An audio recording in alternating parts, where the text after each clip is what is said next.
Hello, everybody.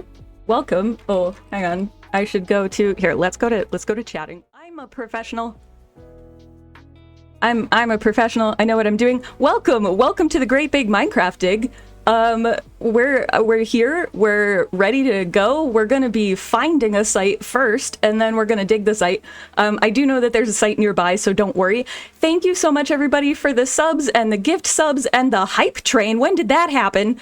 Thank you. Hi. Because this is a stream with other people, which we're going to jump back onto the call in just a minute.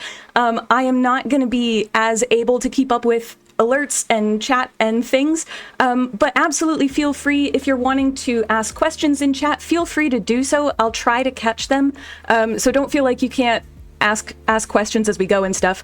But yeah, just as an FYI. Also, there's new art. Yes, the art is done by my twin. She is a really talented artist, and I've been wanting some of their art for a really long time, so I'm super excited. And yeah, there's new art, and it's my twin, and they're pretty great. So if you want to follow them or see more of their art, I've put a thing down in the About section. There's just a section called Art, and it links you to their Twitter page. So check her out, because it's cool, and I like hyping up my twin. Okay, I'm gonna jump back into this call, and we're gonna get started, basically.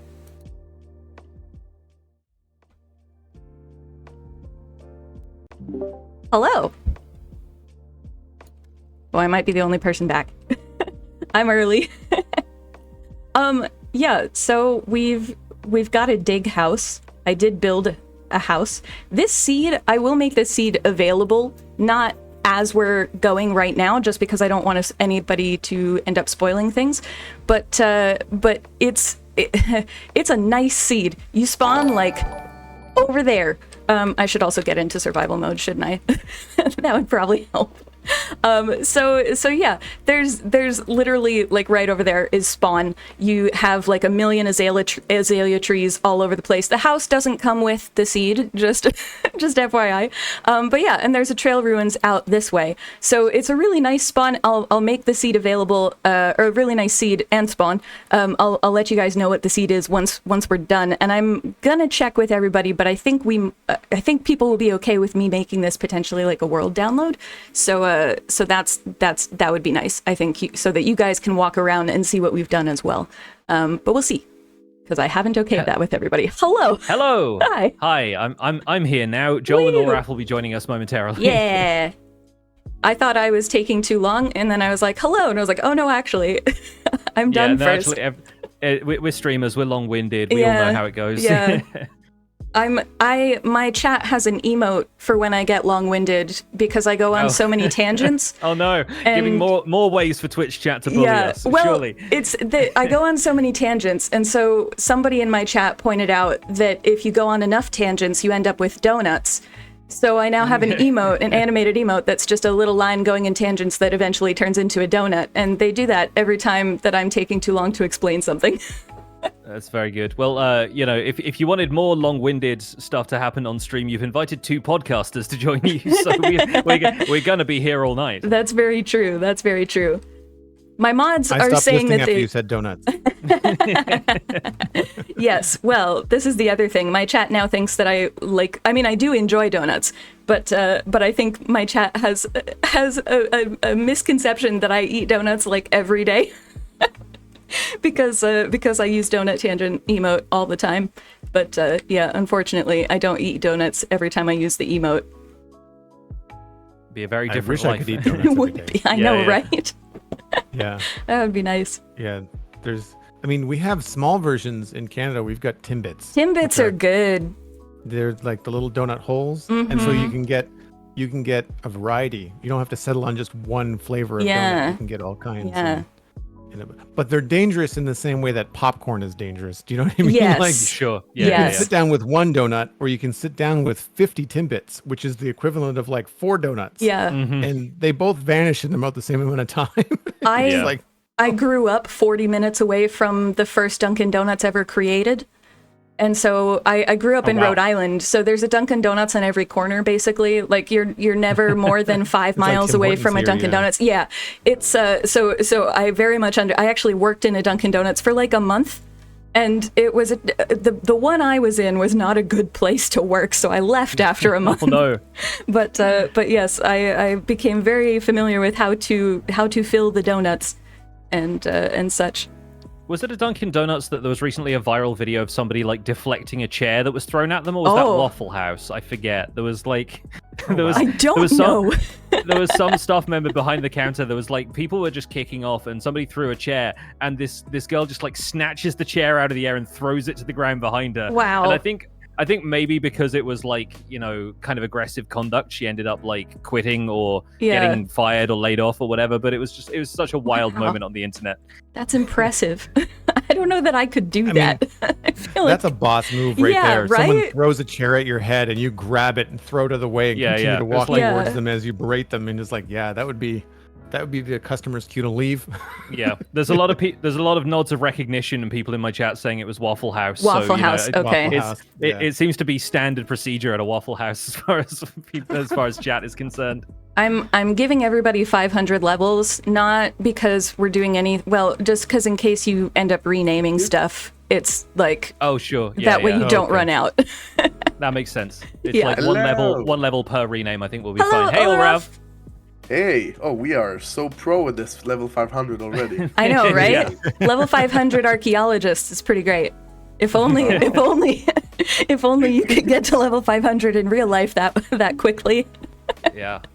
But not aforementioned 500 donuts. So Yes, not Yeah, 500 yeah. donuts, unless you share them with friends, but they Well, are donuts, The zeros at the end kind of look like donuts. That's if you squint- true. if you- That is true. If you're hungry enough, you're just gonna eat up those zeros. Nice.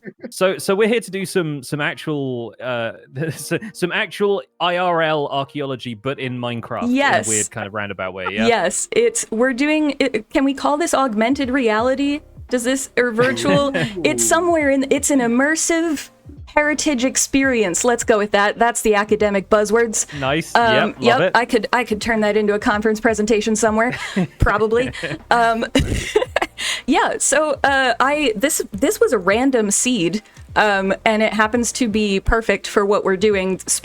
Natural spawn is literally where you guys spawned in. It's right over there, and there are about 6 azalea trees in the surrounding area. For starters, but also there is a trail ruins that is that direction, not terribly far. I won't say exactly where it is because I'm gonna make you guys find it, but yeah. So I created a dig house. The main reason I made a dig house, is to not have a chest monster with all the stuff we might end up using, but also because there's often a little bit of it's not a misconception, but it's a little bit of a stereotype maybe that everybody often assumes that archaeologists sleep in tents when they go on excavations.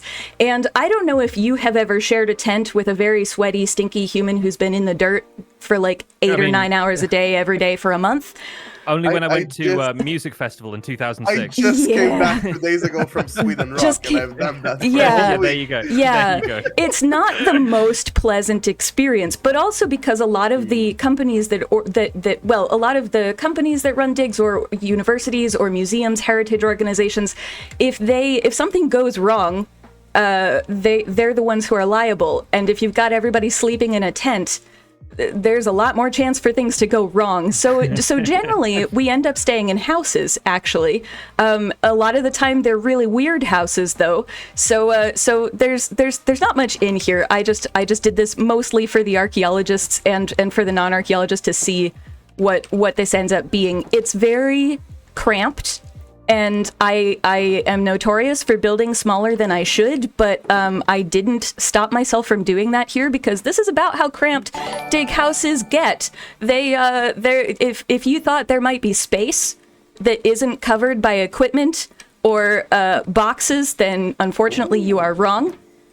There are books in the bookshelves. The chiseled ones, this one is just like enchantments and such, but the other ones actually have archaeology facts in them because I had time yesterday and, That is so cool. I decided to put in Easter eggs.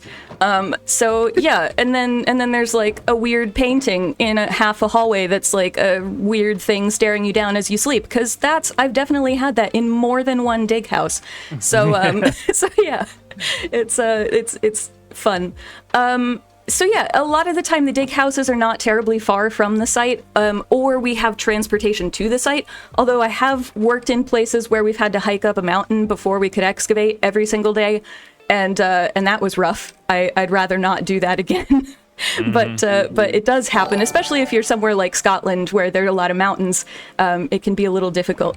But yeah. So the only other thing is that I've got gear for you guys, because you can go on an archaeological dig without proper boots or dig trousers or a safety helmet, but you're gonna regret it pretty quickly. Yeah. So I spent some time gardening this week without anything to kneel on, and my knees hated me for 3 days. Yes. So I'm all in favor of gearing up here. Let's do it. Yes, there are kneeling pads. I can't use them in Minecraft, but in the UK we have kneeling pads that are usually bright yellow, and they're very helpful for digging stuff. Yeah, absolutely. So yeah, feel free to grab this stuff from one of the armor stands. It doesn't matter. They're all the same. There aren't that many enchantments on everything, no, hang on. I need to actually turn away from the armor stand when trying to put things on. I know how to play this game. I'm a professional, I swear. The safety helmets you don't have to necessarily wear all the time, but it is something just to be aware of. Like, this is Minecraft. Nothing's going to collapse on us theoretically. But in real world archaeology, if you ever have your head below the wall of the trench and that wall is more than like a meter tall, you must have a safety hat on. Otherwise, you could get buried alive just for funsies. So just FYI, it's a thing. Yeah. That's all there is to the dig house, really. But I did, before we go from the dig house, I did actually make some backpacks for you all in what, as far as I can tell, is your preferred colors. Yeah. That's fine. That's perfectly fine. My inventory with them. Ulraf's gone wild over here. Yep. So yeah, I do have some for fines. But feel free to take as many shulkers as you want. There's also there's replacement shulker materials next to a block that I made stand in for a printer. So behind one of the couches, there's a chest that has shulker shells and such in it. But in the box, I should actually just explain. Oh no, wait. Do you guys have one? Is there stuff in your box? My box is empty. No. There is stuff in this box. That's very frustrating. Because okay. Control. All right. This is very frustrating. We can copy that. You can, but it's hang on. Okay, hold on. We can do this in an easier way. Here. Have one. Let me just go into creative and shove it at you. And we'll do that. Well, okay. Oh, still empty. No, really? I think it's control middle click. That's what I did. Oh, maybe there's a I bug thought. Hang on. We'll see. There's so many shulkers everywhere. And I know. Okay, that one has stuff in it. That one has stuff in it. Okay, yeah, all right. Here you go. There we go. Give me the empty I threw ones. another one on the ground. There you go. Yeah, I'll get rid of the empty ones. I love how I had this all organized and they all had stuff in them, and then, I don't know, maybe in switching to survival mode, the game was like, no, never mind. No, you don't get that now. You don't get that now. Okay, well, you apparently don't get them in the colors that are your brands, but it's fine. We'll pick some flowers on the way. Pick some flowers. I mean, yeah. I could go into creative and get you some dyes, but it's fine. Did I end up with yours, Joel? I think you did. Okay. Thank you. Okay, so in these, just so that everybody in the audience can see, there are 2 different pickaxes and 2 different shovels. One of them is Mending, Unbreaking 3 and Silk Touch, and one of them is Mending, Unbreaking 3, Silk Touch, and Efficiency 5. Because I figured it would be nice for us to dig this site so that you can see it from the top down, but that's obviously going to be a lot of stone that we have to dig through, and possibly a lot of gravel. So the efficiency 5 is for those bits, and then the efficiency 0 ones are hopefully for ones that are a bit less. When we're getting closer to the actual archaeology, we kind of want to go carefully. For breaking stuff that we don't want to break too hard. Exactly. There's also a brush that has mending and unbreaking 3. You can enchant brushes at least with books. I haven't tried in an enchanting setup because I didn't have the time. No, it'll be like shears where they don't have any alternate enchantments, so there's kind of no point of putting them in enchantment table. Exactly. There is also some concrete in there. I was thinking basically when we find a suspicious gravel, basically, you dig out the suspicious gravel, you dig the gravel that ends up there after you've dug it, and then replace it with red concrete and then put a sign on it saying what you found there. And that way we'll have a lot of little markers across the site of what we've actually found. There's also some dye, there's red dye in there and glow ink, just if you want to make it glow. That could be cool. Part of the reason this was color-coded originally was so that you could see which things you specifically had found if you were wanting to go back and look at that, or what specific things other people had found. So we can go back and do that if you would like to be able to do that, because I don't know, the teacher in me is like, that would be fun. We just got to sign our work, you know. Yeah, there you go. Throw a username in there. Yeah. Or like a random letter, or put in a weird symbol. There's also bottles of enchanting just for repairing tools if you need to. I don't know how long a brush will last in terms of digging. The others should be fine, hopefully, but we'll see. There's also a book and quill that you can use if you want to write down anything. You don't have to, but a lot of people will have a notebook on site that they write thoughts in and such. If you are the sort of site director, the person who is in charge of the entire dig, oftentimes that person will have what's called a day book, and that is basically a log of what's happened on site each day. If you think about it a little bit like a captain's log, it'll be things like, oh yeah, today we dug this thing and this is what I think about it. And then there'll be an entry saying, it rained all day today and I hate the world and everything in it. So they can be quite funny to read back, particularly if you're having to comb through the archives. There's also a compass. We don't necessarily need a compass, but it's useful in an actual archaeological setting. There are also some maps. If you want to make a map, there's a spyglass if you feel the need to use a spyglass. There's also an elytra and rockets, because these things are deep, and sometimes that's a way easier way to get out of them if you need to empty boxes or inventories or something. And then the goat horn. Like real archaeologists. That's great. Yeah. Well, I was like, hey, if we're doing this in Minecraft, we're going to use elytras. I don't get to use a jetpack on site, so. And then there's scaffolding and a goat horn if you want to use it, and then the cookies are largely symbolic because we're on peaceful mode for everybody who's watching, mostly so that we don't have to deal with creepers and such, because I just don't feel like dealing with them, basically, to be honest. We've also set the weather cycle and the day-night cycle to off, so we don't have a day where it rains all the time and we hate the world.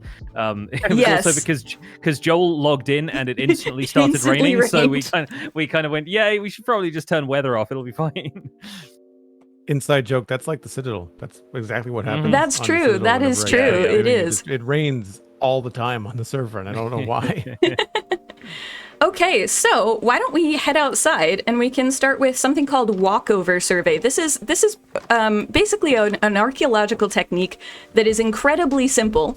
Like you'll pick it up immediately. But basically it's a very systematic way of finding archaeological sites, and I personally think that this will be the best thing for players to use to find trail ruins, because they are so buried, and especially in places like jungles, sometimes I definitely have seen them where only 1 or 2 pieces of gravel are showing at all and the rest is in a bush. So this is going to be the technique that basically helps you. You're gonna feel like it takes longer, but you'll know that the areas you've covered definitely don't have trail ruins in them. So you'll know what you've done, and you'll know what you haven't done, and that makes it a lot easier when you're 3 hours in and trying to find a trail ruin, basically. So walkover survey is it's very simple. basically, archaeologists stand in a line, evenly spaced apart. I've got flags here that are about 10 blocks apart, and we just walk for like 200 meters, 500 meters, somewhere in there. And every time you see something that might be an archaeological site, you put a banner on it. So I'm going to give you some banners. There you go. And basically that's what we do. It's like, this is literally it. So we're gonna basically, if each of you pick one of these banners that you can see, there is one further up the hill.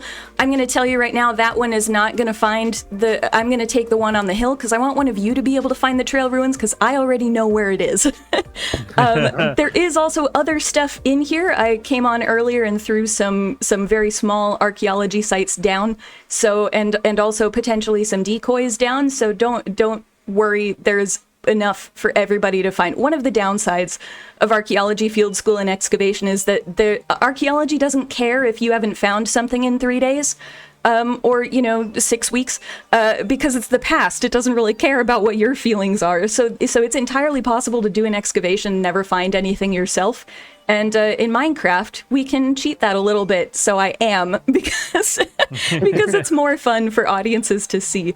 So pick a flag, and I'll go up to this one if I remember how to get up here. There we go. I know how to play this game. The story is that an archaeologist put this flag down because they think they saw something in this area. Yeah, right? yeah. Let's go with that. Yeah. Yes. Okay. So if we do this, when we do this in real life, basically what we'll do is every archaeologist will pace out 20 meters or a set number of meters. Here I've gone for 10 so that we can still see each other. But in archaeology, we might do 20 meters. So we know how many steps it takes for us to go 20 meters. And then basically we just form a massive line and we just start walking in the direction that whoever's in charge tells us to walk. As you're walking, you will find things like rocks and maybe holes. If you can get around it safely and still stay on your line, then you're encouraged to do that. But if it's not safe to, like if you're walking into a lava pool, then don't walk into the lava pool, walk around the lava pool. And that's true in real life archaeology as well, although I have never encountered a lava pool in archaeology. Yeah. So. And if you do walk into a lava pool, you deserve to lose those 500 levels. Exactly, yes. So basically all we're going to do is we're just going to walk, and you can go fast if you want, you can go slow if you want. We're going to walk in a straight line until I blow my goat horn, which I should probably actually have at the ready, shouldn't I?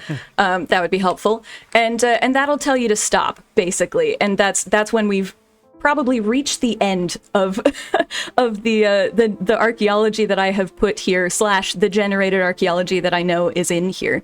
It is going to be a few hundred blocks, but again, you can cover that space relatively quickly, and you can feel free to chat as we're doing it as well. Like, this is not necessarily a silent activity. We're on a Discord call, which is nicer than when you're doing survey in real life, because you can't really shout 20 meters to somebody else across the Highlands of Scotland. Doesn't work so well. So, does all of that make sense? Yeah, I think I'm pretty much following it. Yeah. Okay, cool. So let's just get started. We're just gonna start walking, and we're gonna walk. In which direction is this? Hang on. What direction am I facing? We're gonna watch north. There we go. Walk north. I know how to talk. I have a PhD, I swear. Oh, yeah, see, I've got a hole. I'm not gonna jump in the hole. And I wouldn't do that in walkover either. And it's okay if you're not exactly on the line, so long as you're in the, like, you don't need to do this with F3 open, for example. But it is helpful to try and stay generally on the line and spot some archaeology. And people in chat also keep an eye out for some archaeology, because we might miss some stuff on the way. Yes, and feel free to berate us if we missed the archaeology that... As you're saying that, I think you missed over here. So if we find something, we mark it. You put the banner on it, yeah. Banner. Yeah. Okay. And then we'll go back through and we'll talk about each of them and put them on a map. Okay, cool. Do I remember everything I put down here? No, I don't. I feel like this one is probably on Ulraf's line, so I don't know if I should really like go and poach that one before he gets here. There are a few of them that are kind of between lines because I didn't want all of them to just be like directly on each of our lines. So yeah, if you see something, feel free to put it down. And also, if you see something that you're not sure of, feel free to put a flag, and then, you know, basically we'll discuss what everybody thinks, and that way you can have a better sense of whether it is archaeology. So I'm behind you. I'm not sure if I missed my line or are you missing your line. But I think I might have drifted slightly. Oh, this is the danger. Yeah. So I'm more or less on my line. Just about here. So Ulraf, you're around X. X is around 20 for you. And Pix, it should be around 10 for you.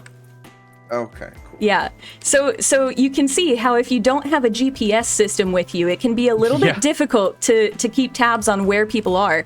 And so a lot of teams who do this professionally will actually give a GPS now to every team member because it's just faster and simpler to do it that way. And if everybody has a GPS, depending on the system, you can just automatically mark a site digitally instead of having to worry about what am I saying? Flying off or exactly. Something like instead of having to worry about stuff. How did I? I think I just got turned around, but I'm good. I think. It feels to me like you're doing a campaign for F3 here, which I'm strictly against. Oh wow. Okay. No, I ended up getting way turned around. That makes more sense. I was like, what happened?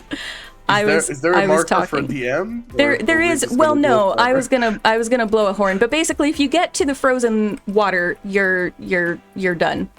I just ended up somewhere out by 85 or something. So you know, this is why GPS systems are helpful. And the ability to see everybody also helps. So yeah. So I'm gonna zoom up into creative actually, just so that I can see where you guys are. I have just about reached the frozen ocean now. Okay. Yeah, you're probably potentially. Did any of you find a trail ruin, do you think? Yes. Okay. I definitely did. Okay, excellent. So if we come back to about where that trail ruin is, which I'm in the sky, if you need a thing. It's around. I see you. It's Okay, so there is a flag over here. Mm-hmm. I don't know if it's a trail ruin, but there is a flag here. Yeah. Do we want to explore? Okay, so this is the trail ruin. Hang on, where's Pix? Oh, it's definitely a trail ruin because it has. Mm-hmm. This is the trail ruin, so it's absolutely an archaeological site. The main way that you can tell for everybody watching is the gravel, especially if it's in a biome where gravel doesn't just spawn on the surface. Taiga, it's a little bit difficult sometimes because with the coarse dirt and everything, there can be gravel at times, but the gravel is a pretty good indication. The terracotta would be a really great indication, but it's not always visible, or it's not always easily spottable. So I would say the gravel more than anything else. Keep an eye out for gravel in these biomes, especially in jungles, because that's probably more of what you're going to see than than whatever the terracotta is, depending on the variant of the trail ruin that you end up with.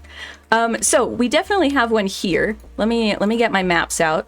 I've got a few maps.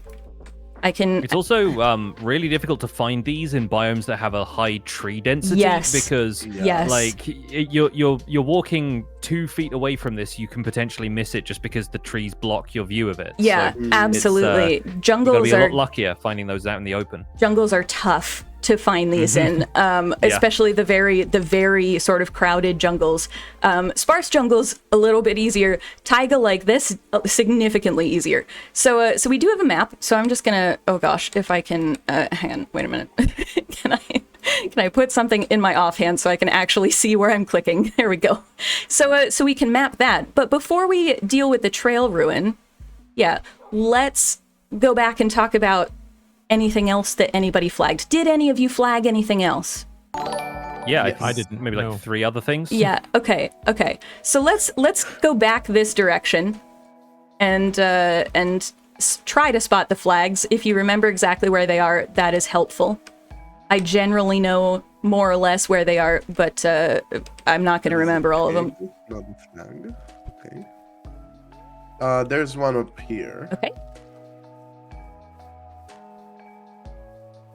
So it doesn't look like archaeology to me, but it looks out of place. So okay. I'm gonna mark this. Yes. So this is actually a really good example of something that could be archaeology, or it might not be, and we can't actually tell from the surface. Now, if you are on a server and somebody built this, then like technically it's archaeology because a person built it on a server, and so that gets into like a different branch of archaeology. But if we're talking about the lore of Minecraft, this could theoretically lore-wise be person-made, or it could theoretically be natural. We won't know until we dig it. So flagging it is a good idea, because even though we're not sure, it's important to know where it is, so that once we've got more materials and equipment and tools, we can come back and test and see if there's anything here, basically. So yeah, I'll snag that.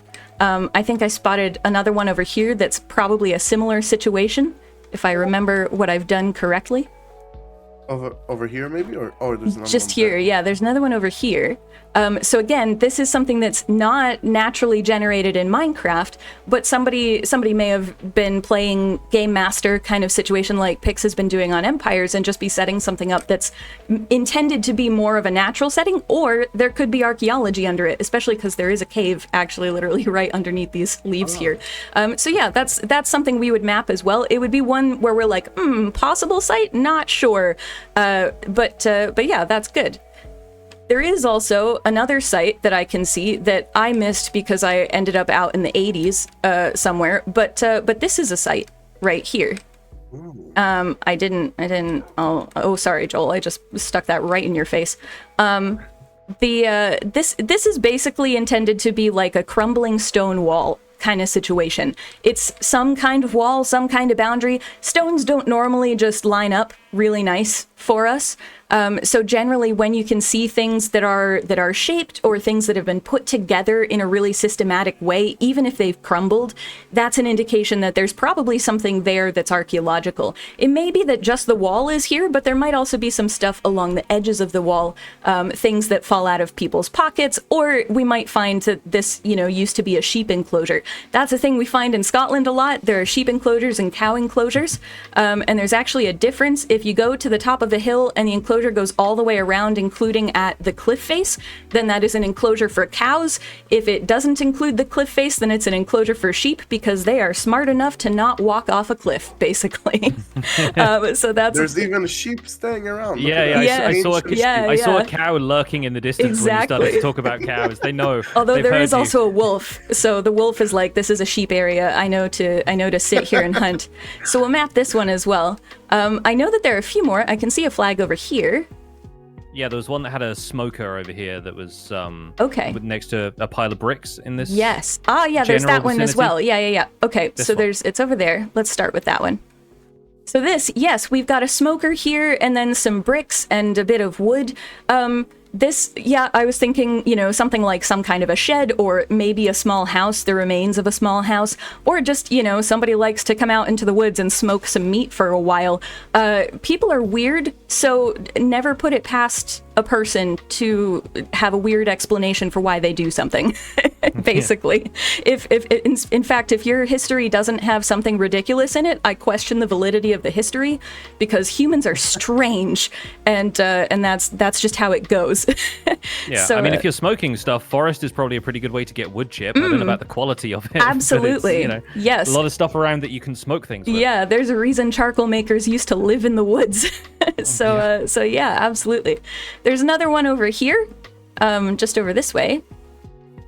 And this I was intending as a kind of basically a turf house. In archaeology, we get a lot of stuff that is not earth fast. And what that means is that basically structures don't survive well because they're made out of dirt, or because they're made out of packed mud, for example, or because they're made out of literally turf, so like grass blocks. There are a lot of houses from Iron Age and early medieval Europe, for example, that are made out of turf, and you can still see some of these houses in use today. Some of them are still around, and also in places like Iceland, they actually are keeping that tradition alive to make sure that people still know how to do this, because it's an important part of maintaining these buildings once they're discovered and such. So in Scotland, we have a lot of groups in the early medieval period who use this kind of turf house, and it's very difficult to find anything about them because they just end up kind of eroding away. And this is groups from about like 400 to 800 CE. So the Picts, for example, if you've heard of the Picts, they had these kind of turf houses. So we can find the hearth for Pictish houses. We often might find the floor, but that's about it. We don't really get the walls so much. We get like maybe this much, and usually it's like a few inches. It's not very much for Pictish houses. So that's something to, I don't know. I'm just putting a whole bunch of archaeological sites, and mostly to illustrate that there are a lot of different things that you can find and that could be archaeology sites or might not be archaeology sites. They might not look like much. And especially when you're going through the landscape before any of these sites have been cleaned up for visitors to be able to walk around and understand what's going on, there might not be all that much that you can actually see. So yeah, just giving a sense as well that the trail ruins that we're excavating, they are actually pretty accurate in terms of what's visible from the surface.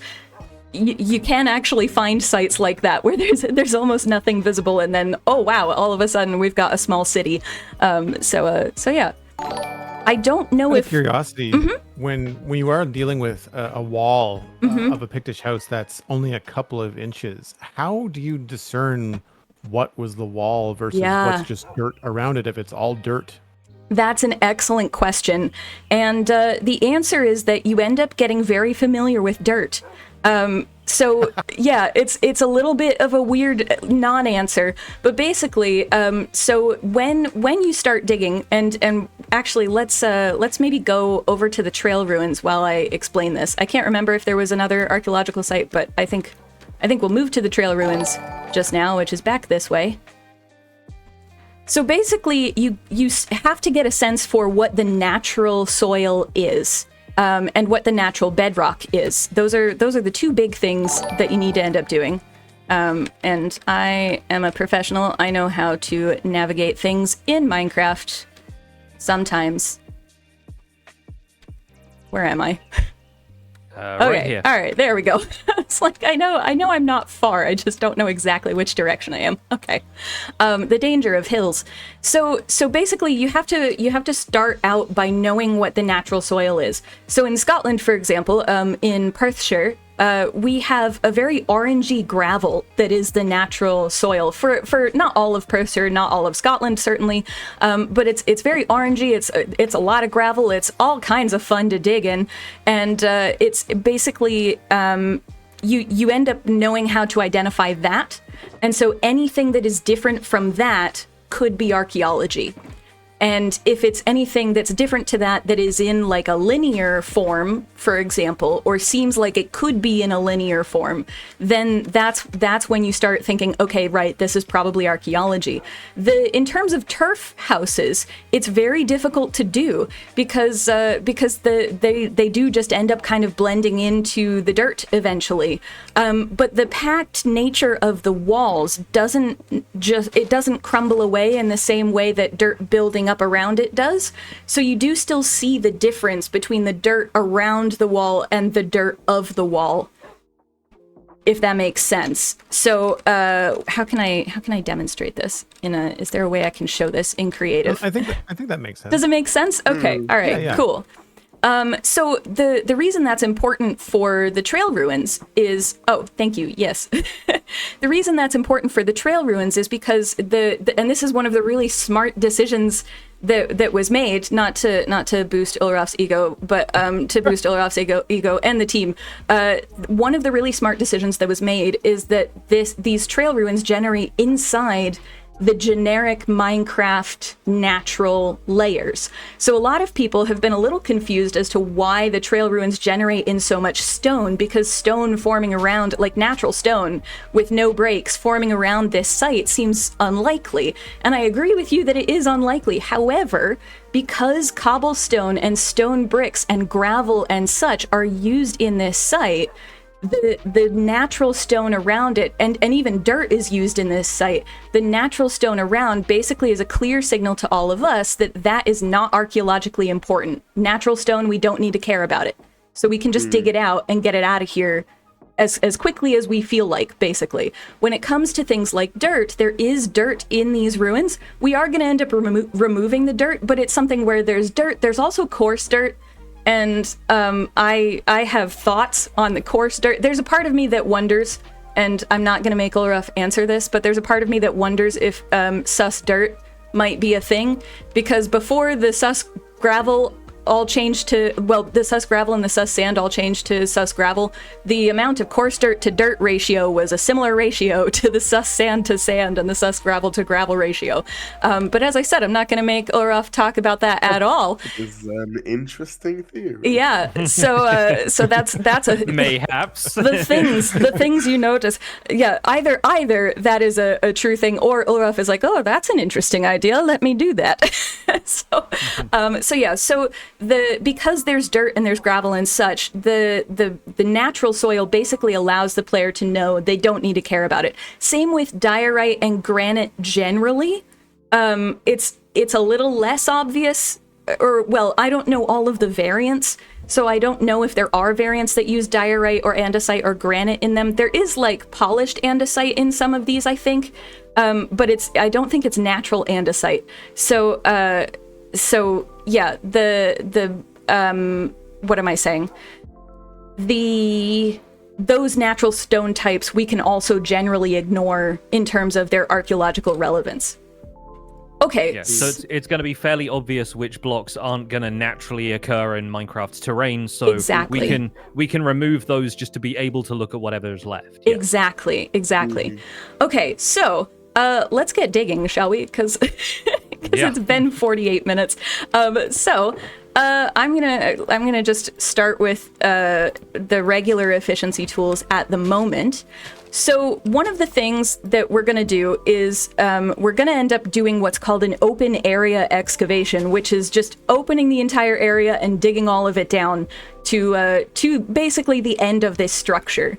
We don't know exactly which direction this trail ruin goes necessarily. I mean, Ulraf might, but he doesn't need to. Don't worry about telling us, because we don't know.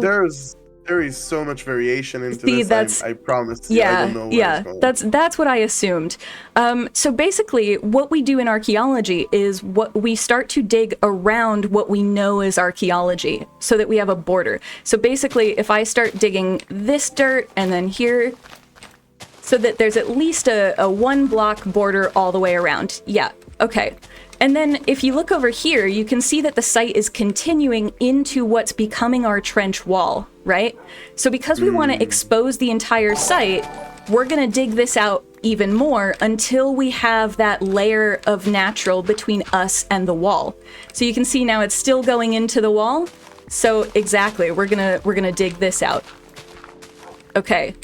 And then we're gonna go down again, and we're gonna go down a couple of layers, and then we'll deal with the gravel and fines and such like that.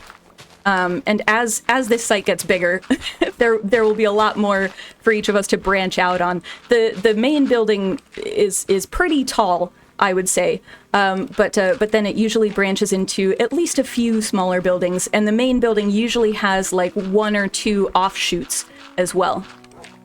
Okay, so yeah, I'll say finish the layer that you guys are on, and then we'll talk about gravel and what to do with fines. Let me get. Well, Raph, if it continues that way, I was going to say you're going to have to move the dog. It's exactly what I'm doing. Also, the dig dog. Yes, we in archaeology, it's very traditional to have a trench mascot. So feel free to name the dog if you want. We love dogs coming to the site. So yeah. Oh, I should Oh no, that does use soap. I'm just so used to my upper level pickaxes having efficiency 5 on them. I'm like, why is the ender chest taking so long to break? Okay, so we can move the banner. The banner can go. Yes, we can also move the banner. Absolutely. I was just thinking about actually how happy I am that we have a non-efficiency one. Yes. I could easily destroy that gravel when I'm trying to clear. Yeah, exactly. Very smart move. There is also a point where when we're digging down, there's a lot of stone that's going to be moved here. So, I do have materials for a beacon. Because we might want one at some point, but that is also another reason why we have an efficiency, a non-efficiency set of tools. Because efficiency 5 with a haste 2 beacon, you will tear through this and all of the sus gravel like nobody's business, and it will be very sad. I will also warn everybody, just in case you haven't dug one of these before, for those who haven't, there in this site you will lose some sus gravel. It will happen. It's inevitable. You can't avoid it. It's physically impossible to avoid. It's not like you're not being careful enough. There are certain places where it's physically impossible. So in some of these structures, the edges of them or in places around them, they'll have stairs or slabs or non-complete blocks, basically. And if suspicious gravel generates above those, then as soon as you update that block in any way, the sus gravel will fall and break. So as I said, there's no way to stop that from happening. So just be aware of it. It's also something that happens in archaeology. We don't generally just like having stuff fall or break, but it does sometimes happen on site, especially if you're doing sampling. If you're taking a core of the earth. If you've ever seen people do ice coring, like geologists, where they kind of have a machine that goes deep down into the ice and then they pull out a whole little stick of ice that they can look at and a stick of earth. We do that in archaeology as well, mostly when we're looking for sites, and it definitely happens where you're doing that and you just hear a crunch and you've run into some pottery and broken some pottery. So yeah, it's inevitable. Try to avoid breaking the sus gravel, of course, but for the ones that you can't avoid, don't feel too badly about it, even though the noise will make you sad. It makes me really sad in Minecraft. Oh. I don't want to imagine how heartbreaking it is in real life. Oh my gosh, yes. Yeah. It can be, yes. That's all I can, yep, it gets real sad. So, what I'm gonna do, although actually here, I have one of these. They're all the same color, but I'll give one to each of you guys. I have finds boxes, and I've made them green because on the sites I've worked at in the UK. Hang on, Ulraf, let me actually launch this at you. There you go. At the sites I've worked at in the UK, the finds trays are always green. So they're like the little garden planter boxes, those kind of things. That's where we end up putting our finds when we take them out of the ground, but before we've necessarily put them into a bag or something. So a lot of the time when you're digging, you'll take finds, you'll put them into a tray, you'll write out all of the information to go with it, and then you'll just kind of leave it there. Particularly in places like Scotland where it rains all the time, you don't want to put wet pottery or wet metal into a bag that doesn't have any air holes in it. So because it'll just help it rot away, and that's not good. So we often will leave it in the tray to dry. Obviously you don't have to do that in Minecraft, but since your shulker boxes are full of tools, I figured an extra shulker box to put stuff in was probably helpful. So right now we're all using efficiency 0 tools to carefully dig around this trail ruin. Yeah. But a question from my chat was, in real life, at this stage of digging around the perimeter, what tools would you be using in real life? Okay, that's an excellent question. So for the bits that are around the site that we know of, that would be shovels and mattocks and wheelbarrows. So it would be like spades, shovels, and mattocks. Mattocks are a cross between a pickaxe and a small axe, kind of. Well, they're kind of an axe and like a hoe. It's like a wide Well, they can be a pick as well. They're two-sided, basically, and one side is kind of flat along the horizontal plane, and one side is flat along the vertical plane. And mattocks are basically, you lift them up and you drop them down, and they do all the work for you. It's a lot of back-breaking work. It's a lot of heavy earth removal, and usually the first few days of an excavation are taken up with removing that kind of dirt. If we know that a site, like if we had done geophysics here, like if we'd used some various types of technology to figure out where the site goes underground, so say it went off that way, then because we know that there's nothing at this level on that side, we might get some construction workers in and get them to bring a digger in and just dig it out for us. We also will sometimes do that when we're packing a site back up, because we have to put all the dirt back when we dig a site, which you don't have to do in Minecraft, but you do have to do in real life usually, is put all of the dirt back in.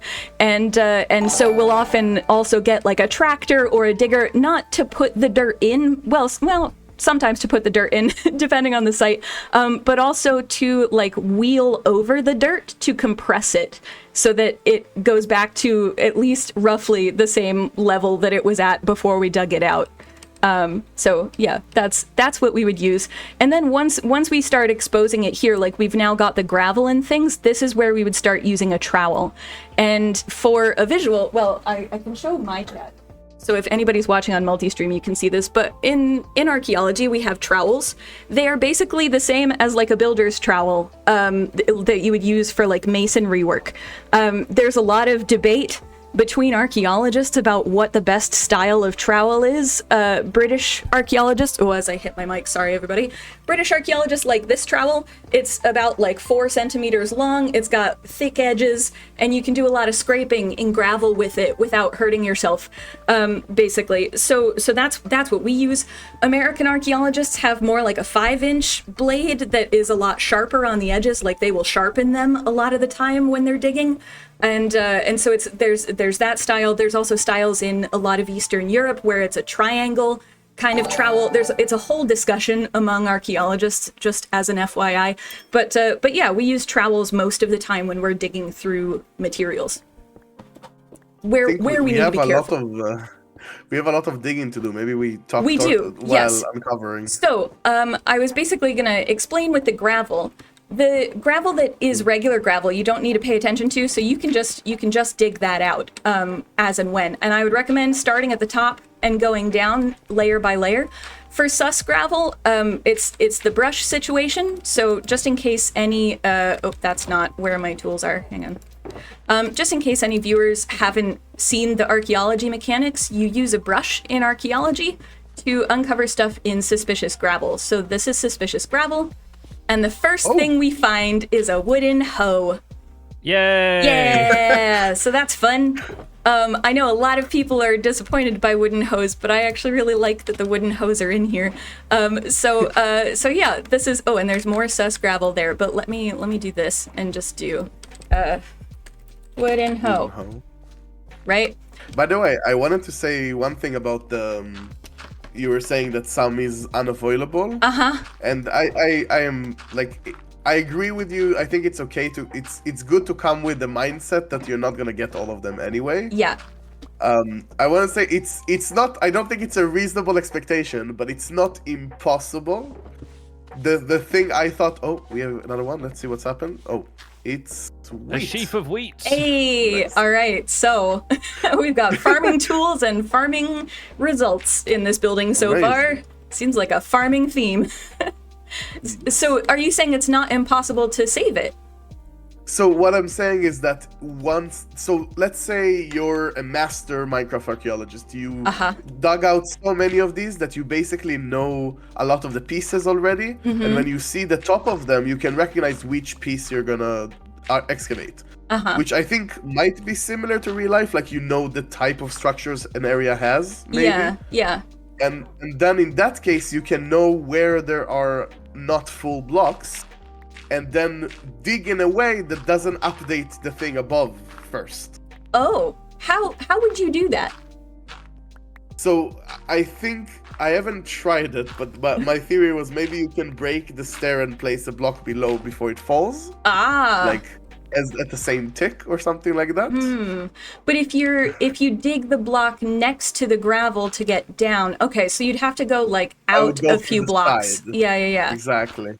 Again, it's not an expected thing. No, I think it's interesting because You're talking about like the level of experience that people have where like if certain bastions generate a certain way, speedrunners know exactly where to go to get the gold and then trade with the piglins. Exactly. That's exactly what I'm talking about. It's possible, but definitely not expected. Well, archaeology speedruns when, guys?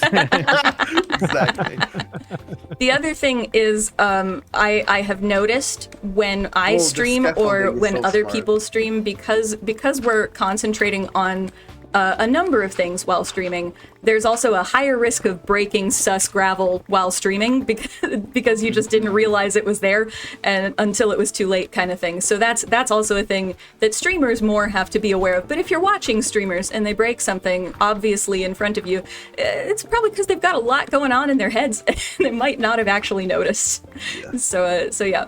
Okay, so we've got a few more sus gravel over here. Does anybody else want to grab some? I'd love to do one. Yeah. I'm going to add these to my finds box. I have wheat and white dye so far. Ooh, white dye. I see this sus gravel now. Yeah. Oh, is that? Oh, we got. Is it a pottery shard? Oh, it's the disc. Yeah. Oh, it's the relic disc. Oh man, I wasn't even daring to hope that we would find one of those today. That's pretty great.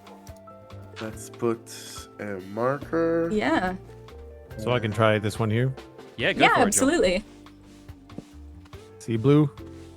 That looks like some more blue, well, not more blue dye, but it looks like more dye of the blue variety. So that's cool. Yeah, blue dye. Very cool. So is that gravel's now turned into regular gravel? Yes. So now you can treat it like regular gravel. Yeah. Right. So I find one of the quick ways that I've been checking is by pick blocking, and if it turns out that it's gravel, it just pick blocks gravel in my inventory. That's a smart way to do it. That is a smart way to do it. Because I'm nervous about destroying suspicious gravel in front of an archaeologist. Really. Don't be. I have destroyed suspicious gravel in front of my chat, so it's fine. Don't worry. And the suspicious gravel being completely unobtainable kind of makes that a very smart way of checking it. Yes. And where did the one that was the blue dye, was that here? That was me. Sorry. That one was right. But it was right here. I'll put it down. Yeah. I remember where it cool. was. I'll put the red block down. That was my This bad. also, just as an FYI to people, that happens in real life as well, where archaeologists find something and then we have to remember where we found it. A lot of the time, this is one useful thing for trowels. Because trowels have a point on them, you can basically put them on the dirt, pointing at the spot in the dirt where you found it, and then go off and show everybody excitedly what you found, and then come back and your trowel is there. There is a rule among archaeologists that you do not touch other people's equipment unless they have given you permission, because their equipment might be covering something, it might be keeping something safe, or it might be marking a location. So yeah, that's more fun tricks of the trade that everybody should know. Okay, so yeah, let's start digging out this bit. Yeah, I'm definitely seeing the place where beacon will be helpful here. We have one shaper armor trim over here. Oh, nice. Oh. Yeah. That's managed to find that on the corner of this one. Maybe let's put a find box like here, and we can just put everything in it till we close up. Yeah, here. Could I play the relic for us while we're working? Absolutely. I was gonna suggest the same thing. I'll switch my music off for now. Oh yeah, I should also switch my music off. So I've got some suspicious gravel that's heading in the eastward direction. Okay. Let's listen to relic. So we're branching out from this what way. we had established as the perimeter. Yeah. Yeah. Oh, exactly. So this is where we're gonna find that we need to start expanding the trench. And as Ulraf was just saying, like, this is where the beacon is gonna come in handy, because we know, for example, that out this direction and up, because of the way that these generate, there's nothing archaeologically relevant from about like here up, right? So we can just dig that whole thing down once we know what the boundary of this is. Okay. So what I'll do is I will set up that beacon. The only thing is we don't know which direction. We might have to move the beacon. We can just give ourselves infinite effect if you want. Oh, that's true. That's true. That's a much simpler way of doing it. That's much easier. Why did I? Yeah. Okay. All right.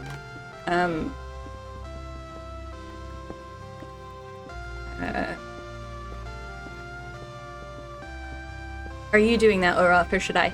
Yeah. Okay. I can Cool. do that. Just didn't want to have both of us doing it at once. This music disc, and I mean the additions to the soundtrack this update have been fantastic anyway, but I love this music disc. The last couple of updates I've used the music disc that was added as the outro song for the survival guide, and I was absolutely going to use Relic this time around. Yeah. It's such a jam, such a good track. I got stressed. Yeah. The speed is dangerous. Yes. So this is why the efficiency 0 one is helpful, and it is like just a tap on the natural stones, because otherwise you might run into terracotta really quickly, or sus gravel, which is the more. Oh, sorry, I broke the scaffolding. We're engaging in slightly unsafe work practices. It's fine. We have elytra. We've got the hard hats on. We put the hard hats on. That's true. We put the hard hats on. It's all good. But yes, if you're ever on an archaeological site and safety is not a priority for the team, I would say run, don't walk out of there. It is not worth having something collapse on you, and it does happen. And there are people unfortunately who have died on archaeological sites. So it's Wow. Yeah. There was a young woman last year actually who was a student who is attending her first field school, which is basically where archaeologists learn these techniques. And she didn't have enough breaks to drink water, and she died from heat stroke. So Wow. yeah, so don't ever let somebody make you feel like your safety is not a top priority, because it is. It's like when I was hiking in Utah, and all the one? signs in the parks had warnings on them, basically saying like it's not our fault if you're dumb and you fall off a cliff. We got the hardy Don't be a shard. cow. We got the heart shard. I ran a poll in my community about the best Minecraft pottery shard. I was gonna ask TM. you which one won. Yeah. The Mourner one.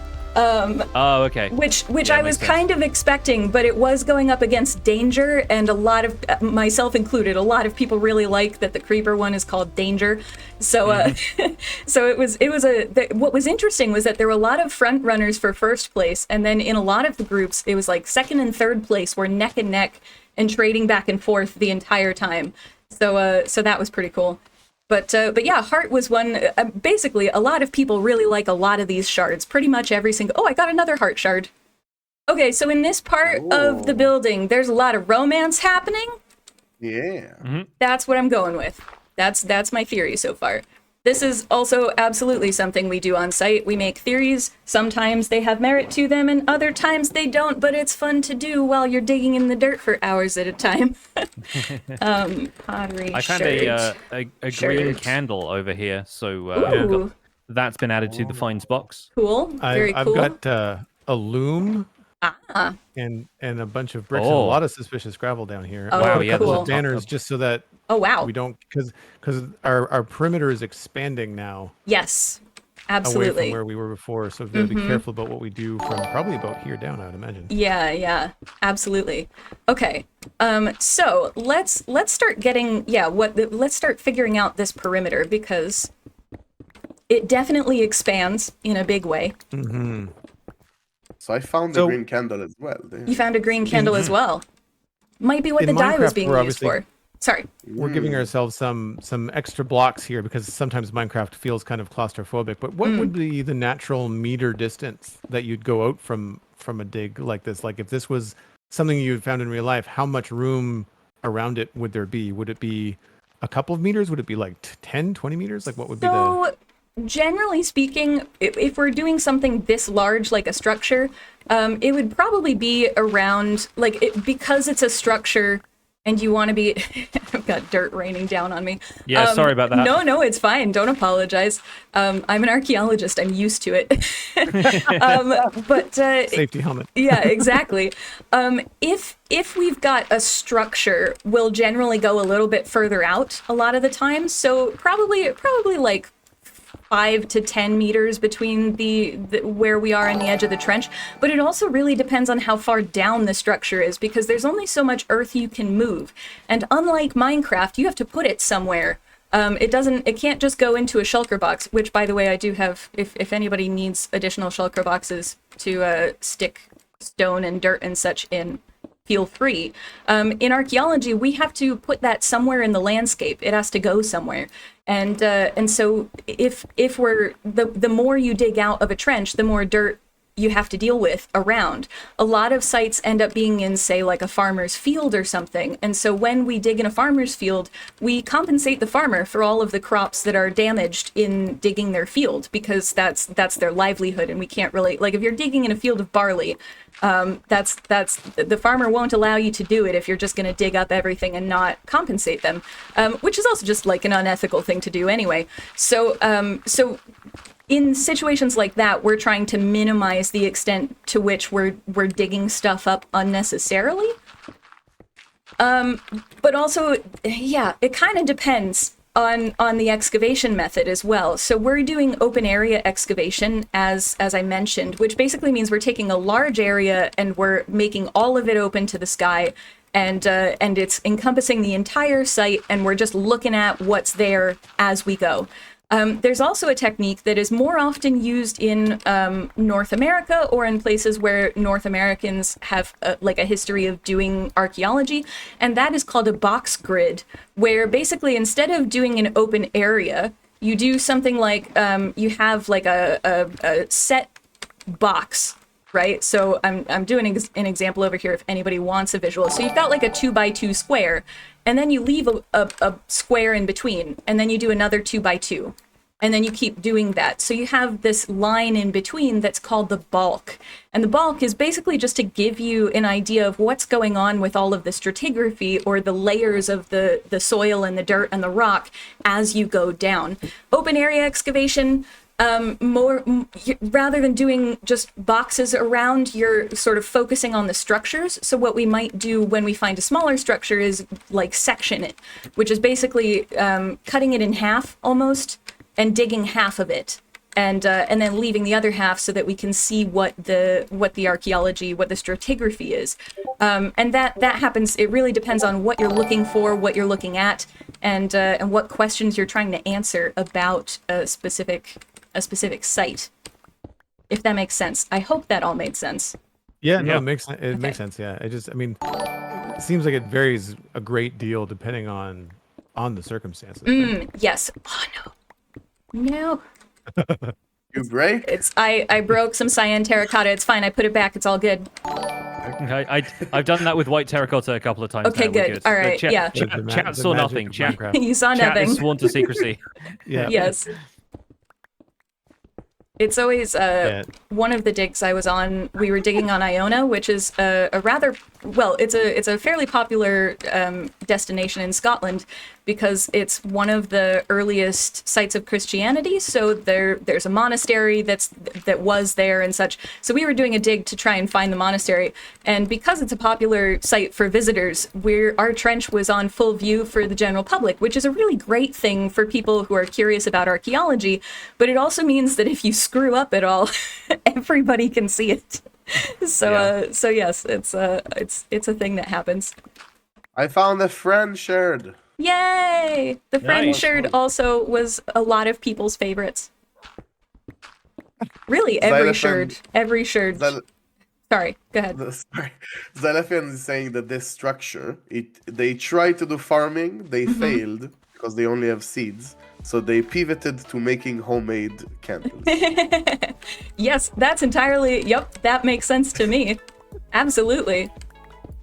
I do love that there's a story you can kind of piece together, and you can just figure that stuff out as you go along. Yeah, it's really great. This is where a Minecraft headlamp would come in very handy. Yes, absolutely. Oh. Headlamps are Do we really know anyone useful. that we could talk to about that? No, absolutely not. Never heard of him. Yeah. Hey, wait, guys! I have Xylephian in chat. We can talk to him. Yeah, no, absolutely. Yeah. There you go. There you go. Put in a good word for the headlamp idea. Delegate, Ulraf, delegate. Oh, Okay. do we have one more shared? I really want to make a pot. Let's find one more. Yeah, I don't know if we have another one quite yet, but we definitely will by the time this is done. There's so many sherds in these. About that, actually, I'm kind of curious, how common is it when you get a variety of sherds that clearly came from the same thing to attempt reconstruction, like... Constant. I assume that's... I assume that's kind of like something you're doing the jigsaw kind of thing. Does this piece go with this piece at the time? But then, like, that has to happen under more controlled circumstances, and like if stuff is able to be cleaned and like maybe examined off-site, or does that all happen like in a kind of field office? It happens in the dig house initially, actually. Right. So I have often been a finds specialist. So somebody who specializes in making sure that the things we find make it back to whatever institution they're going to intact and safe, and also non-contaminated, preferably if we're wanting to sample any of them for something like charcoal residues and such, or food residues. So a lot of ceramics. Ooh, I found a ladder. Which we never find in Scotland. That is not something that survives in Scotland. So that's cool. We have another sherd. Which one is it? Oh, which one? This one is the heart one again. Another heart one. Oh, so our pot is going to be 3 hearts and a friend. Oh, it's like the most wholesome thing. That's very sweet. This is So when we get pottery on site, basically what we'll do is we'll set it in a finds tray with a bag that has all the information, like on top of the bag rather than in the bag, because that'll damage it. And then we take it back to the dig house, and usually I will wash the pottery that we found that day, like that evening. And it's something where it depends on the pottery. Some pottery you cannot put in water at all. It will just crumble. That's usually like Neolithic stuff. So like later Stone Age, from when farming was invented until the Bronze Age. That style of pottery is not, it'll just crumble, basically, if you put it in water. But other stuff, especially if it's glazed and such, or if it's like wheel thrown and fired pottery, certainly, that you can just take, with a hand and stick it in a bucket of water or under a tap, and you just gently rub off the dirt. And weirdly, some people will use a toothbrush, but you can do it with your hands, and you can tell really quickly when it's clean from the dirt. It feels very different than it does when it's dirty. So, I found a crafting table. Sorry if that was loud in anybody's ear. I was excited. So that's fun. I've got something else you can be excited about. I found some purple glass in one of the this is your specialist subject from what I understand. It is. It's my specialist subject. Would you believe that I've only found glass in the ground like twice? And one of those times was finding a lot of broken beer bottles from the 80s in a site in Glasgow. That sounds like what I found in my garden when I was digging my vegetable beds. It's purple glass is fun because purple glass is relatively rare but also relatively common. And some of you may have noticed, because I'm a glass specialist, I threw some different colored glass in the window of the dig house. There's pink and magenta and purple glass in there. So basically, to make purple glass, you have to add manganese. For ancient glass recipes, you have to add manganese. And even small amounts of manganese will just turn it this like really deep purple color. And to a point where, like in reports, people will say that a piece of glass is black/pink. And you sit there and think, how could you possibly be confused about the difference between black and pink colored glass? But it's glass that looks black until you shine a light through it, and then it is hot pink. And it's the weirdest thing I've ever seen, and it's pretty great.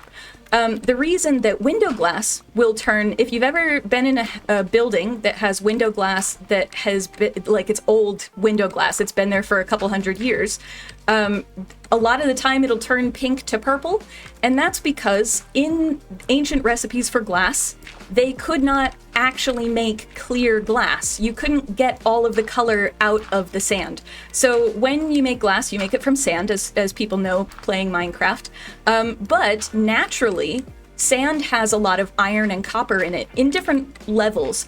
But generally what that means is that as you are making the glass, the iron and the copper color it like a pale green or a pale blue. So that's why a lot of sea glass is like the same pale green color. That's what glass is naturally colored when you make it from the sand in a furnace.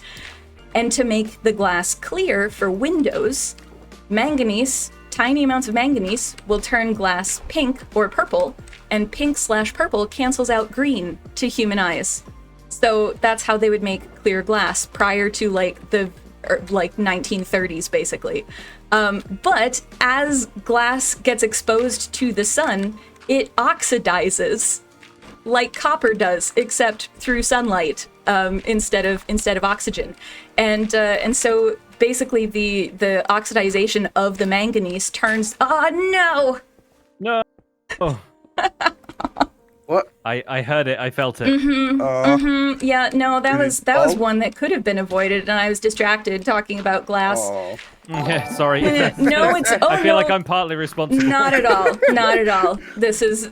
See, the other thing is that when you do that in real life archaeology, you can still pick up the pieces. It's not as easy to do, and you can still salvage it, whereas here you can't. I'm sorry, everybody. You can take away my archaeology license. I'll leave now. It's fine. No. But hopefully that gives everybody a little bit more permission to not be so down on yourself when you accidentally break one as well, because like it happens. So yeah, don't worry too much about it. But yeah, so that's why glass in the ancient world wasn't clear. And stuff that was clear was actually just kind of canceling out, and believe it or not, glass actually oxidizes, and that's why you see purple glass in old buildings. Ta-da.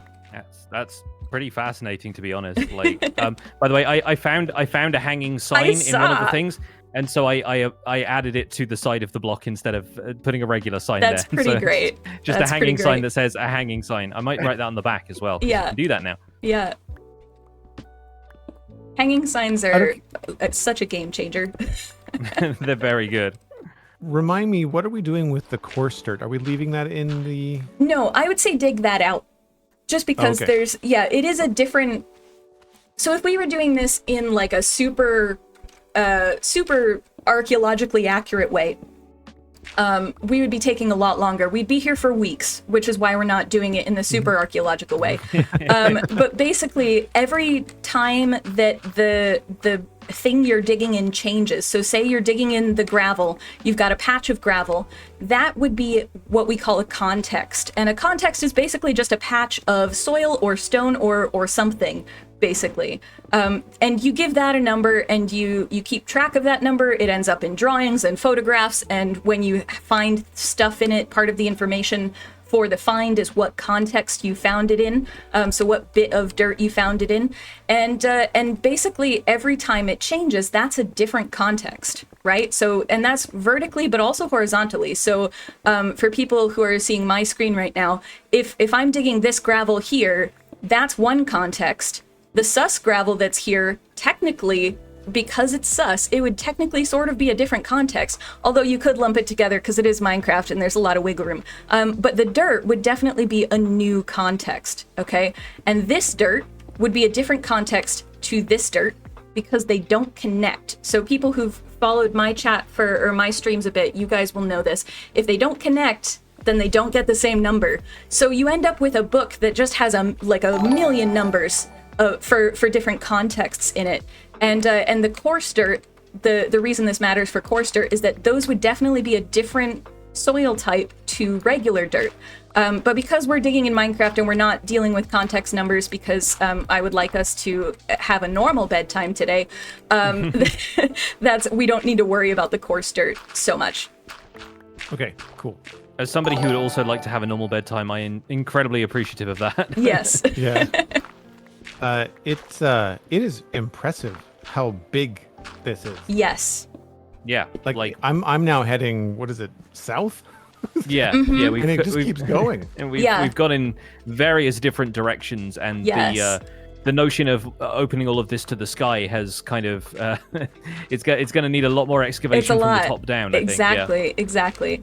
It's we'll do that maybe once we have. I mean, well, anybody can feel free to do it whenever you want. If you want a break from staring at gravel, feel free to stare at stone for a while. But also we can feel free to do that sort of digging once we've got the perimeter and we know that we're not going to run into stuff that's that's a little bit that's archaeologically relevant and that we might be nervous about breaking. Yeah, I guess if you feel pent up and you need to let loose and go up top and just start. If you need the digging to happen faster for a while, you can go up at the top and start digging down. Yeah. Hang on, my inventory is full. Do I care? This is as an archaeologist, I should care. This is the thing. Like, the archaeologist in me is like, of course you do.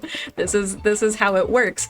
But the Minecrafter in me is like, nah, don't really feel like dealing with all of the stone. Yeah, it was just saying talking about wanting the digging to go faster.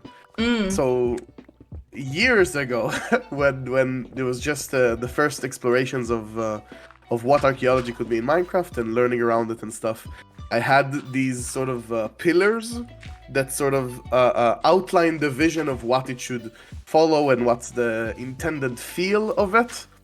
And one of the biggest pillars there was that, unlike a lot of other things in Minecraft, this is intended to be slow.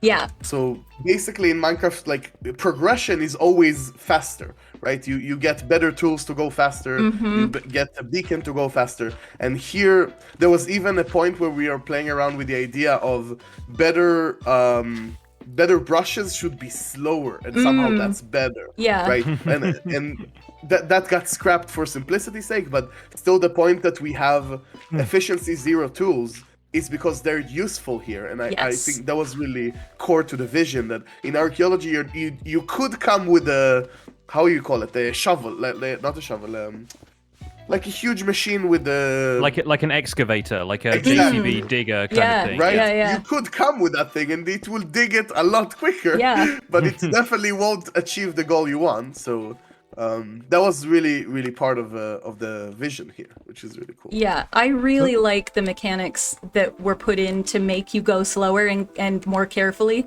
I think they're just brilliant. So I like it a lot. Anyway, sorry, Joel, I was interrupting. No. I'm noticing now that something that we were talking about earlier, where once the trail ruin changes directions, you can usually be pretty solid in knowing that it's not going to matter what's above that. But I'm now traveling back up compared to being down at a lower level. So I think that slow is really the way to go, because I mean, I could have just gone at this wall with the efficiency 5, but now we're going, like, I was down here, and now I'm gone back up by what, 5 blocks? Maybe, I think? This is really interesting, because a lot of the time, this is interesting because a lot of these I've found roads, basically, that you can follow the road until it stops. But I'm not super convinced. We may have a road in here because we're not quite at ground level, but I'm also not entirely sure that we do have an easily identifiable road, which is interesting, because I think the ones in the snapshots, there were roads pretty consistently. So that's fun. And I'm also seeing, like, a lot of these structures, again, I haven't actually dug one since they were changed with the snapshots, because I was like, I don't want to spend too much time in the snapshots and then, you know, have a sense of how these things work that isn't how they work, if that makes sense, for when things change. So I haven't actually dug in them. And one of the things I'm noticing as well is that a lot of the structures are less solid and less complete than they necessarily were in the snapshots, at least for this one that we've got, which is really interesting as well, and also really cool. One of the things that a lot of players were talking about was that the ruins didn't feel like ruins because they just seemed out of place and like a jumble of blocks put together. And that is absolutely the fault of archaeology, for not making it clear that ruins generally looked like a bunch of blocks jumbled together, at least how you would build them in Minecraft. But I really like that these variants are effectively leaning into that and basically being like, no, this is just how it decayed. This is how it is.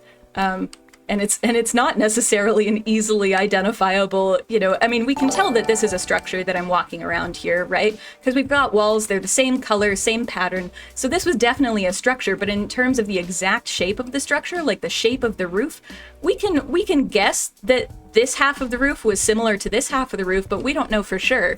And until if we don't find any documents that say that, then we can basically only ever say that we're making that assumption, but we never will know for sure, unless we find another building that's identical, for example.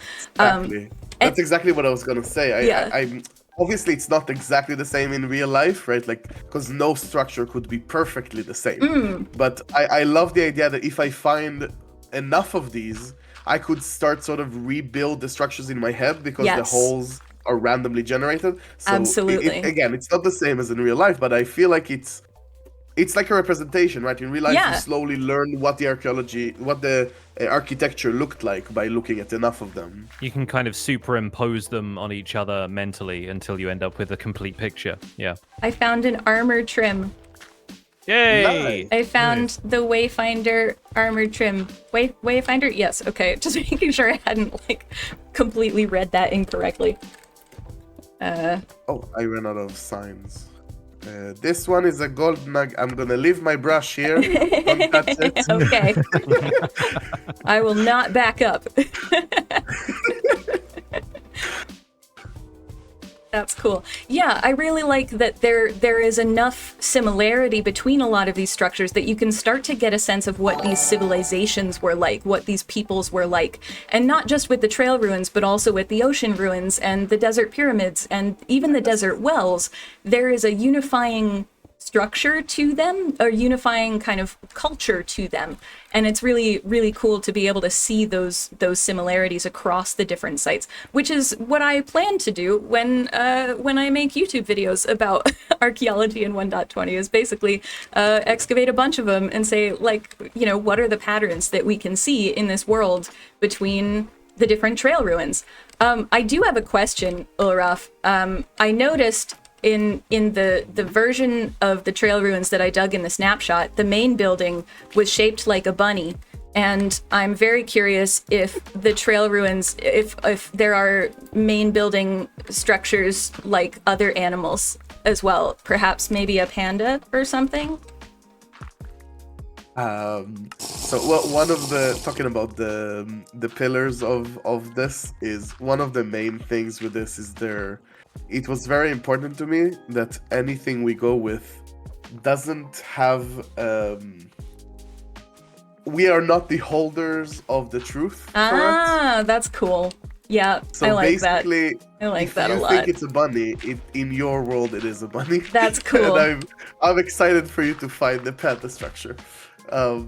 Is there one? But no, I'm saying in your world. I did not. I will make a panda structure. Exactly. I think I started a while ago when I was in an SMP. I started a project where I was going to literally deconstruct ocean ruins and build them back block for block on land, and sort of do like an investigation of them and trying to reconstruct how they are when they're full by finding enough of them and stuff like that. And I think that is such a fun project to do. Just investigate them over time like that. Yeah, I love that that's something like Minecraft supports. Yeah, I mean, I ended up recreating an entire bastion for an exhibit for my survival guide museum in season 1, and that took a while because so many of the blocks are meant to look run down and decayed, and they're huge. Yeah. So it was an undertaking, like the amount of structure. Yeah, and I didn't do it with Matica or anything like that, which I absolutely would have if I had known about Matica at the time. Yeah. And so Like I'd seen it done, but I kind of thought, well, I don't know how I'm going to get that into my vanilla survival world. And it was an undertaking. I felt physically tired after I'd finished that. Okay, so I think we're starting to get a road here. The cobblestone, once you start hitting the cobblestone and the stone bricks cracked or otherwise, that's when you start hitting the road. I see. Okay. Yeah. Yeah, it looks like the thing is going in this direction in general, right? Like, because we have an offshoot here and there, but they're maybe done. We haven't found the end of their bottom. Yeah, I've got cobblestone all the way over to here. All the way down. Yeah, okay. Yeah. Usually they go in a single direction, so it's like the main structure covers what feels like 3 buildings worth of space, and then there's a road that goes in one of the directions, and that's where the other buildings end up being, basically. So it makes sense that Joel, you're finding a lot of cobble out that direction, and Ulraf, you're not seeing much of anything out this way. But yeah, I would say dig until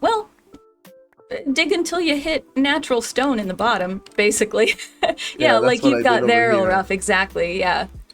And then we'll do the same thing with the cobblestone as we go. Because the other thing about the roads is that they're not on a single level. They will, like, rise up or rise down depending on the structure. Cool. Yeah, they're not all on the same line, which is really cool. Or the same Y level, I should say, just for clarity. If we're going to get a server restart, it said in 5 minutes, is that going to be a good time to maybe like take a break, go refresh water and that kind of thing? I think it would be a good time to introduce you all to a time-honored tradition, at least in British archaeology, which is called a tea break. My favorite. I know. You get a tea break at usually between like 10 and 11, and then you get lunch, and then you get another tea break at like 2:30 to 3:30. So that's a fun thing to know. If you do archaeology in the UK, there will be a tea break. I don't think that the wheat seeds were anything I dug up. I don't remember digging up wheat seeds. Yeah, I found some beetroot seeds earlier. I did find some beetroot seeds. Yeah. So why don't we take like a 5-minute break? And thank you to everybody in chat who's been tuning in. I'm sorry that we haven't necessarily been paying attention to the things you're saying, but feel free to keep chatting. And if you do have questions, feel free to put them in chat. We will do our best to see them. We might not necessarily be able to, but I will say you can, if you have archaeology questions, you can send them to me.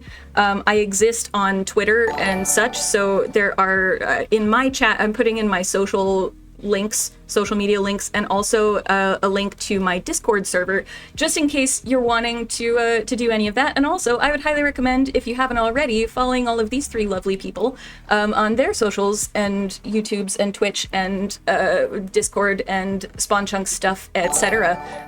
Because, if we can't shamelessly plug ourselves, then, it's... Yes, where you should start with the Spawn Chunks if you want some more of this is episode 211, which ArchaeoPlays was a guest on.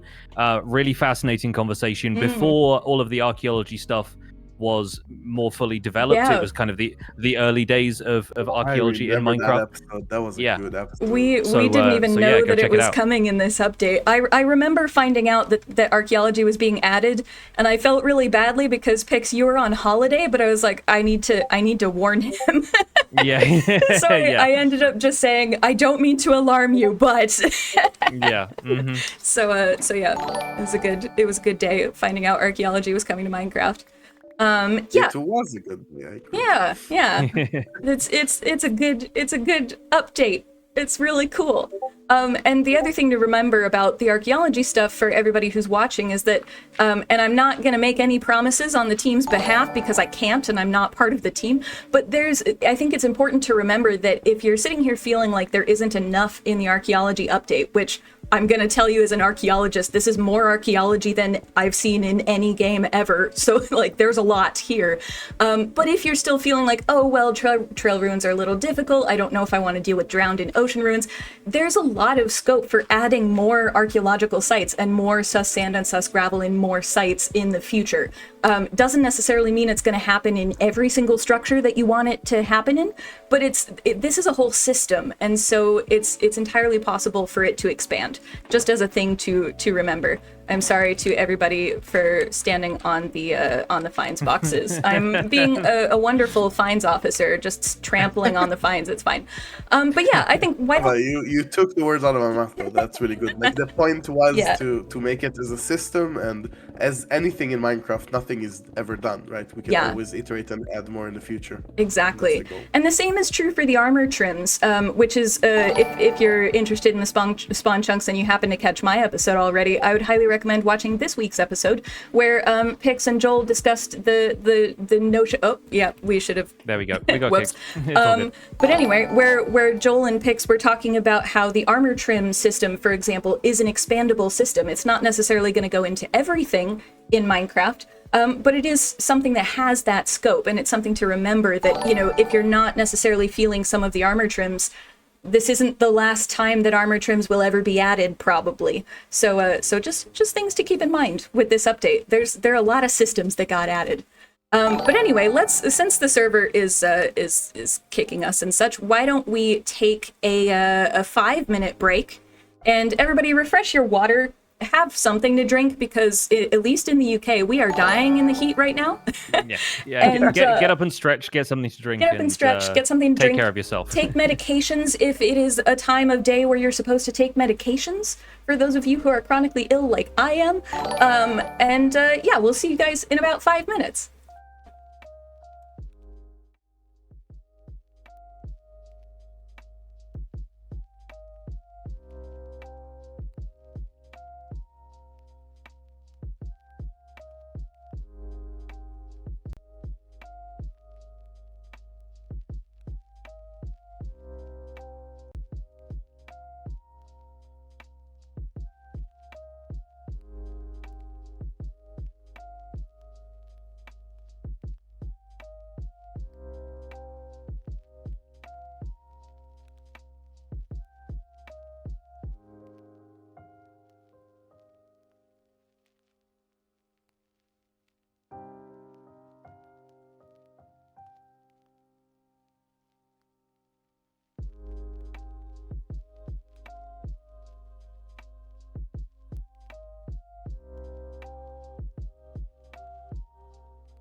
Hi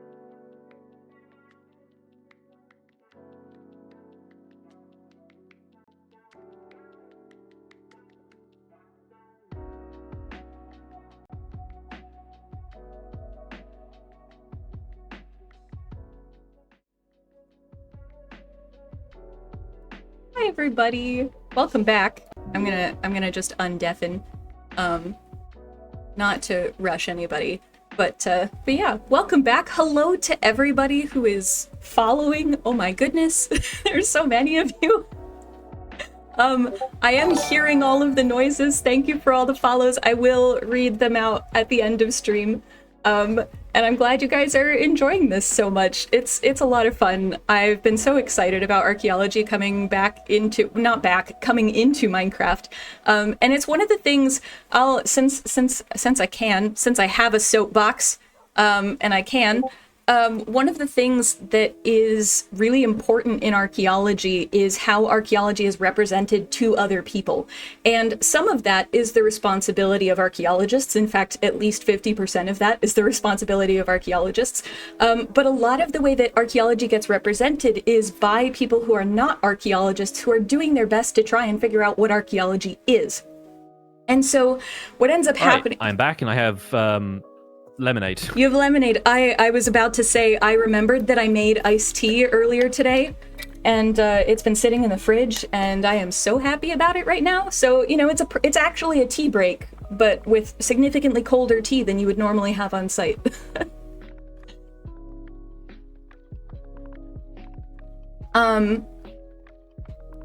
Oh, sorry. I didn't realize that I was muted. Apologies. Oh, no worries. I was just saying I had just realized that I had made iced tea earlier today over the break, and I'm very happy. So it is actually a proper tea break, just with significantly colder tea than you'd normally get on site. Yeah, no, we started doing the cold brew thing where we cold brew just like Yorkshire tea with a little bit of sugar in it, and then mix it half and half with lemonade, kind of make an Arnold Palmer kind of thing, and it's so good on these summery days. Yeah, we started doing that last year too, and it's really, really helpful. Came back to some tea talk, I'm guessing. Well, we are British, so, you know. And I know I say this with an American accent. I live in Scotland. I've lived here for 8 years. I do have a Scottish accent when I go out into the general public. So I count. You count as British at this point. I used to babysit for a girl who was like, I grew up in Southampton in the south of the UK, and I used to babysit for a girl who would talk to me in an accent that sounded more or less like my own, but her parents were Scottish, so she would talk to her mum, her dad, her little sister, and her cat with a Scottish accent. That's and amazing. It was adorable. That's amazing. We I have friends who are American, who live in Scotland, and they've had children in Scotland, and their children will speak with Scottish accents to all of their friends, but American accents to their parents. And Incredible so they just switch back and forth. And they're Puerto Rican as well, so they also speak Spanish. Oh, wow, incredible. It's pretty great. So that's awesome. Yeah. What a combination. When my family visits here, they get very bemused by my accent switching. It's actually a linguistic phenomenon. This is a different part of anthropology, but I can go on a discussion about this as well, because linguistics is a thing, and I used to write a dictionary about a language at one point in my undergraduate career. It's something called code switching. So basically, and it's not just for accents, it's also for dialects. So if you say you live in Scotland and you speak Scots a lot of the time, when you talk to somebody who is American, you're not necessarily going to use Scots. Or if you are, talking to your parents, if you're in America and you're talking to your parents, for example, and this is not an America-specific thing, but it's a definitely America thing. If you're talking to your parents, you're a lot less likely to swear. But if you're talking to your friends, you might swear quite a bit. So that's called code switching. It's just changing the words and the way that you say them depending on the situation that you're in. And we see it a lot more frequently with people who are multilingual or multi-ethnic, multicultural. But everybody does it. So it's actually a fun phenomenon that you can't necessarily turn on or off. It just kind of happens. Your brain just does it for you.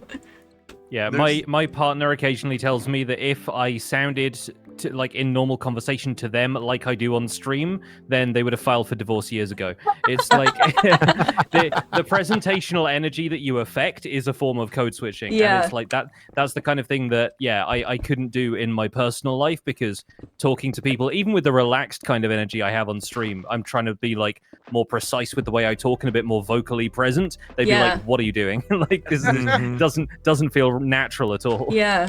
I've been called out before going through airport check-in lines, like something that feels very formal and very important, and saying like, thanks very much, have a nice day, that kind of thing. And then the person with me kind of goes, okay, Mr. Podcaster. Like, why did you say it like that? I was like, I didn't even realize it. You know?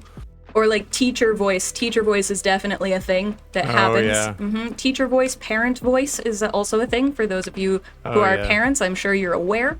I get my Scottish accent will change in strength depending on who I'm talking to. So my husband will say, like, if I'm talking to somebody in the NHS, like a doctor, or if I'm talking to somebody at a bank, basically somebody who controls important elements of my life, my accent gets very Scottish very quickly. And sometimes taxi drivers, it'll get very Scottish with taxi drivers.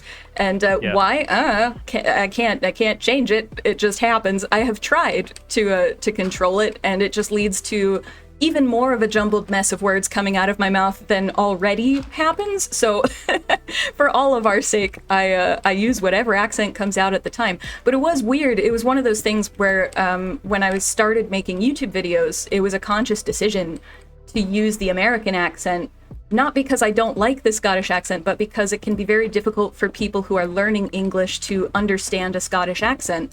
And I didn't want people for whom English is a second or third or fourth or fifth language to just be completely confused. I'm using a lot of jargon in my videos anyway, and I explain them, but there are a lot of new words that I use in my videos, and I wanted to minimize people's confusion, basically, so the American accent made sense. But it's not the accent I use every day in Scotland, which is a little weird. I spend quite a lot of my time just trying to create a neutral accent, because I really don't like my accent of origin. Oh. Now just people, when they guess, I get a variety of guesses from French to American to even British, which I don't hear personally, but I've gotten that. I always love it when people come into my streams and ask if I'm Australian, and I'm like, do I really sound Australian to you? I think I sound like the most British person ever. I feel like I'm like just the advert of a British person, but no, I don't know. It's just sometimes people like have a difficulty hearing accents, which is something that I think I grew up around enough sort of silly voices and stuff, and like just different people's accents, but people imitating accents and stuff like that I kind of picked up on what it takes to make an accent, even if I can't accurately reproduce it myself. And so that's kind of like, it's never been a problem for me to recognize people's accents, unless the culture is one I'm less familiar with, or I've just not heard somebody from that region speak before. But it's so funny to me that people can't twig that I'm British, because it feels like the most obvious thing in the world to me. Yeah. I get a mix sometimes. I think sometimes I get mistaken for American, but then after a little bit of my chat, people are just like, you're not American. Where are you from? Yeah. And they'll try to piece it together. Or although they will put me in, like Ohio or Maine or somewhere, which is not like, it's pretty close geographically, in terms of the eastern, northeastern U.S. You get Minnesota vowels every so often. Yeah. Oh, yep. I've got another armor trim. Nice. Which one? Host. That's cool. Do I know which one that is? No. I have paid very little attention to the armor trims, not because I don't want to, but because it's one of those things where I've been paying so much attention to the archaeology that I wanted to leave a lot of the rest of 1.20 to be explored when 1.20 came out. So I know the armor trims exist. I think they're very cool. I don't know which ones are which. Whereas the pottery sherds, I know which pottery sherds are which. Well, I think we have. Do we have all of them now, or do we have not the pottery sherds, because there are like 20 of those? But do we have the all of the armor trim that we get from this place? Because we got 3 at least. We have Host, we have Wayfinder, and then you found... I found the Shaper one. The Shaper one. Pretty early. And so I think it's Razor is the last one. Okay. But it's so maybe possible, we don't have that one yet. It's possible that we find all 4 in this one Trail Ruins, which would be impressive. The chat would be excited. Oh, no! What? Did we break one? I broke one. No. I broke one.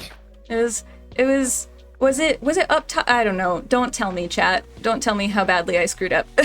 I'm gonna go dig not near some sus gravel. See, even archaeologists mess up. It's a thing. It happens. It's sad when it happens. It's not nearly as devastating in archaeology sometimes, usually, but you know, there's only so much Minecraft can do. Oh, another heart one. That's the 5th, I think. That's so many heart shirts. We've had loads of those. Yeah, the many. people around here clearly had a lot of love to spread around. Yeah, this, you know, I feel like this, it could be an actual, you know, like, settlement, or it could be a soap opera set piece. There's a reality show town. I feel like, or like a stage production of, I don't know, some kind of, it's a Romeo and Juliet. The Bob Ross Trail Ruin. Just a happy little dig site. Just a happy little dig site. Too dark in here.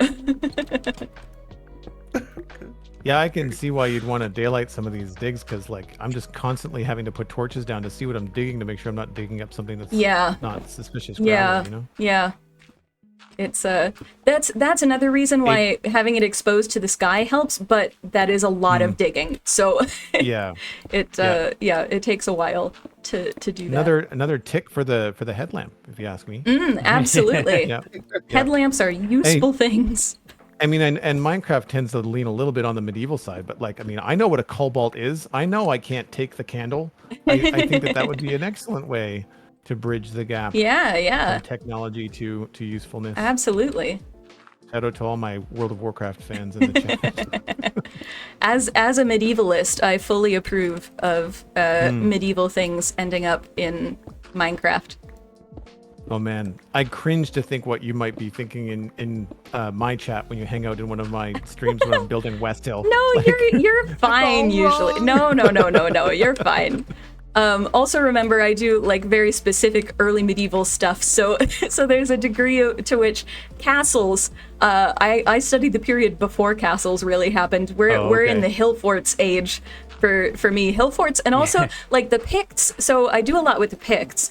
And you know, I've been shamelessly plugging things. I'll shamelessly plug more stuff.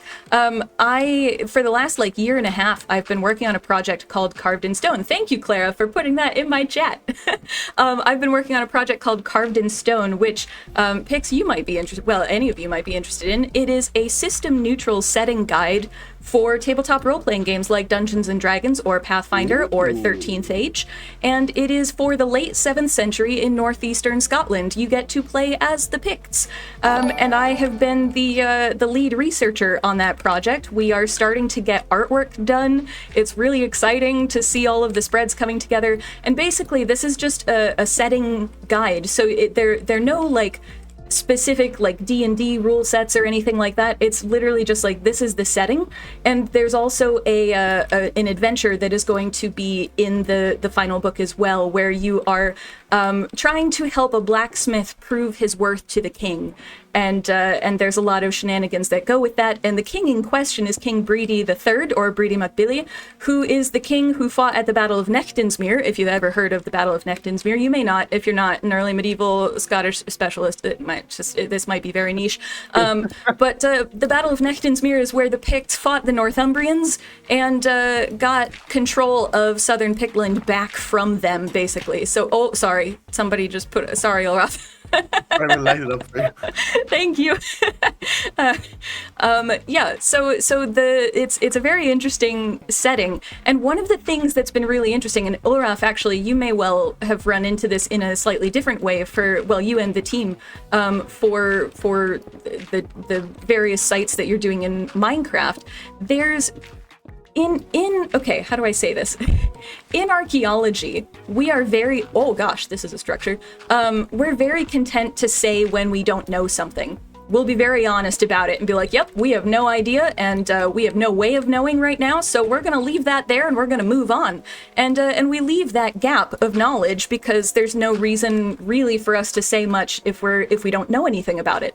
But if you're telling a story, or if you're trying to tell a story, if you're engaging with people in a storytelling way or in a video game sense, they don't necessarily, you can't just have gaps in the places where you might where there might have to be gaps because of research.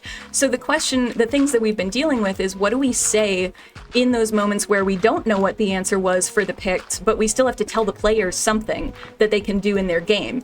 And on the one hand, that's been really, it took a little while to figure out what we were going to do there. But once we figured it out, it's actually been really kind of freeing in terms of being able to have a bunch of stuff in this setting that maybe is accurate to the Picts, maybe isn't accurate. We have no way of knowing, but it lets players explore different themes in new ways that I'm really excited about as a longtime player of tabletop RPGs, and a GM as well. It's exciting. I'm excited about it, and you can pre-order it right now if you follow the link in my chat.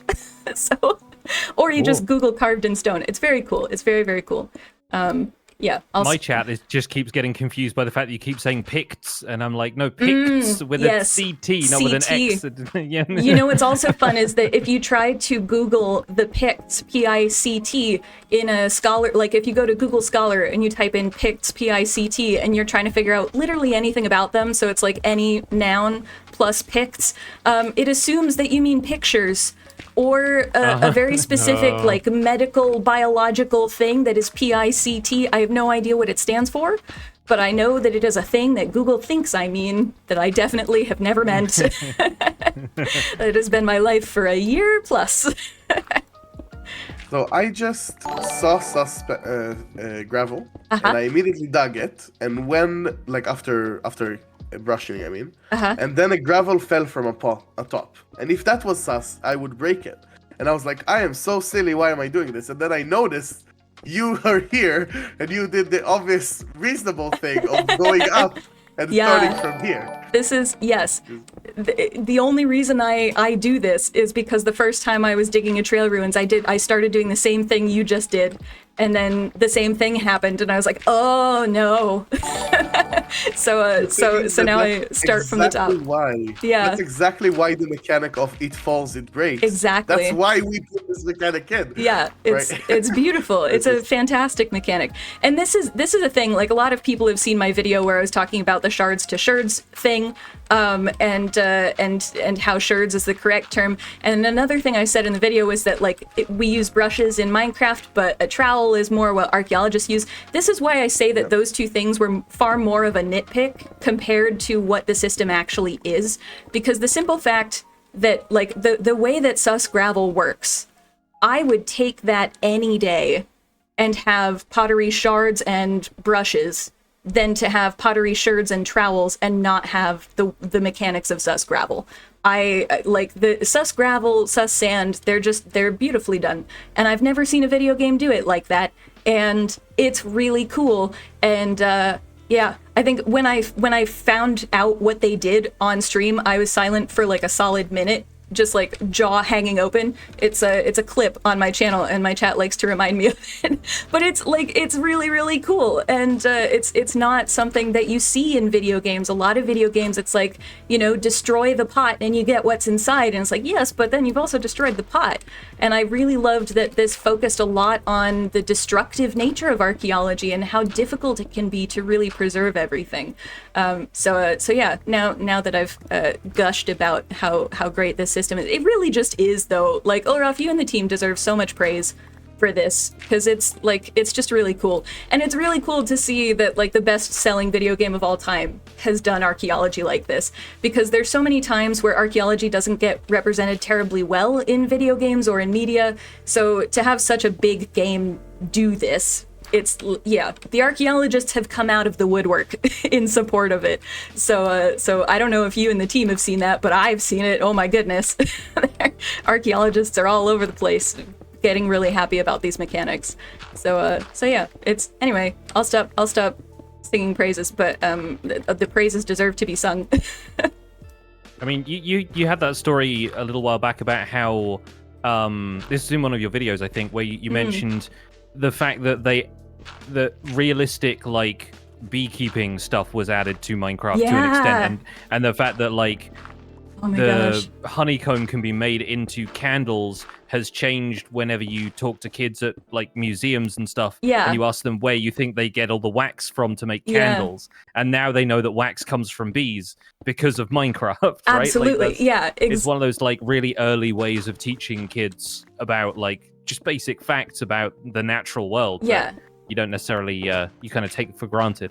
It absolutely is, and it's really interesting because I have more stories like that. I only put one in the video because I didn't want to spend the whole time telling people stories about museum education. But I've worked in museum education for 20 years, and most of that has been with school groups. So like school-age children, primary school, basically. Well, primary school and some secondary, basically kids ages like 5 to about 13. And when you're teaching kids stuff on a farm, like another story is that we would do a module where we were talking about how people made clothing in the past, and so we would talk about wool and where do you get wool from? You get it from a sheep, and how do you get the wool off the sheep? I've got my sheep. How do I get the wool off because it's attached to the sheep? And I had one 5th grade boy who was age 10 or 11. He shot his hand up and he goes, "Oh, I know, a machete." And I smiled and said, "Well, I see where your brain is going. However." If you're Danny Trejo, maybe. Yeah. I was like, if you were that sheep, do you think you would appreciate a machete coming at your stomach? And he was like, "No, that's very true." He instantly got it. I was like, "But you're really close. What do you, think about it again?" And then he just face palmed so hard. And this was 10, 15 years ago. He face palmed so hard. Well, it wouldn't be 15 years ago, but still, he face palmed so hard. And he goes, "Oh, you get it with shears. I should have known that because that's how you do it in Minecraft." And I was like, yeah, that is how you do it in Minecraft, buddy. I'm sorry. So yeah, with that, they knew that's how kids know. Or how do you harvest wheat? Kids know that you can harvest it with a scythe because in certain video games, that's how you get wheat. And there was a friend of mine works in libraries, and she was doing this was literally this last year. She was doing a program at schools here in Scotland, and they were talking about nocturnal animals.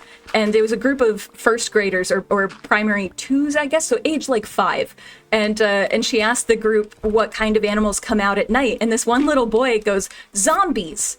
And she doesn't play Minecraft, so she was very confused. And I looked at her and I said, "Oh, I bet that little boy plays Minecraft because zombies come out at night in Minecraft."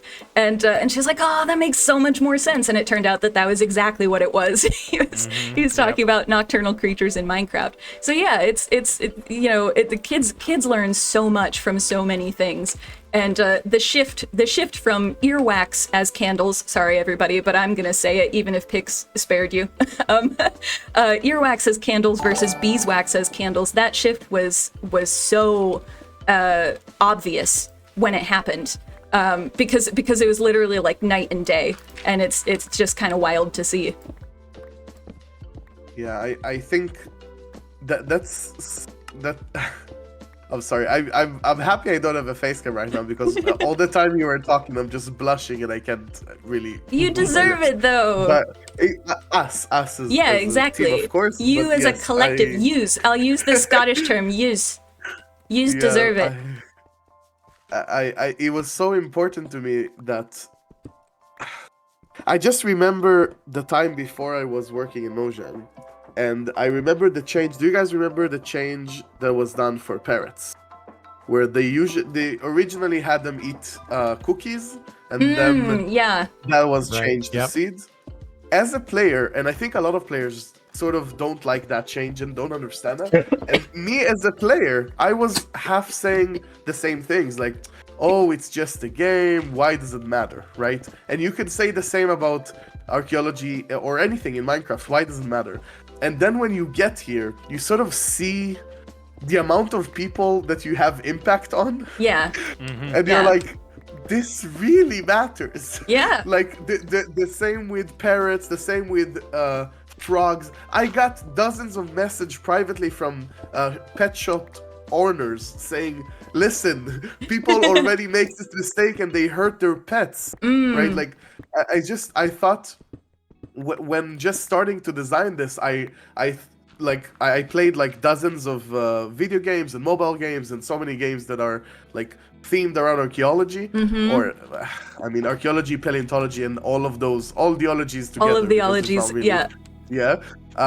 And one of the things that was so important to me, that the Indiana Jones part of this, the traps and the excitement and the action, that's been done so many times. Yeah. It was so important to me to show the world sort of the other side of this. Yeah. We have an opportunity here, like you say, to teach children, to teach the world, right? This next generations of people. Yeah. Something that they didn't get a chance to see before. And it's just, I'm honestly so proud that thank you so much for your comments. Every semester when we bring in a new class of first years to teach archaeology, and I haven't taught in a couple of years because I'm chronically ill and I can't guarantee that I will be able to teach on any given day.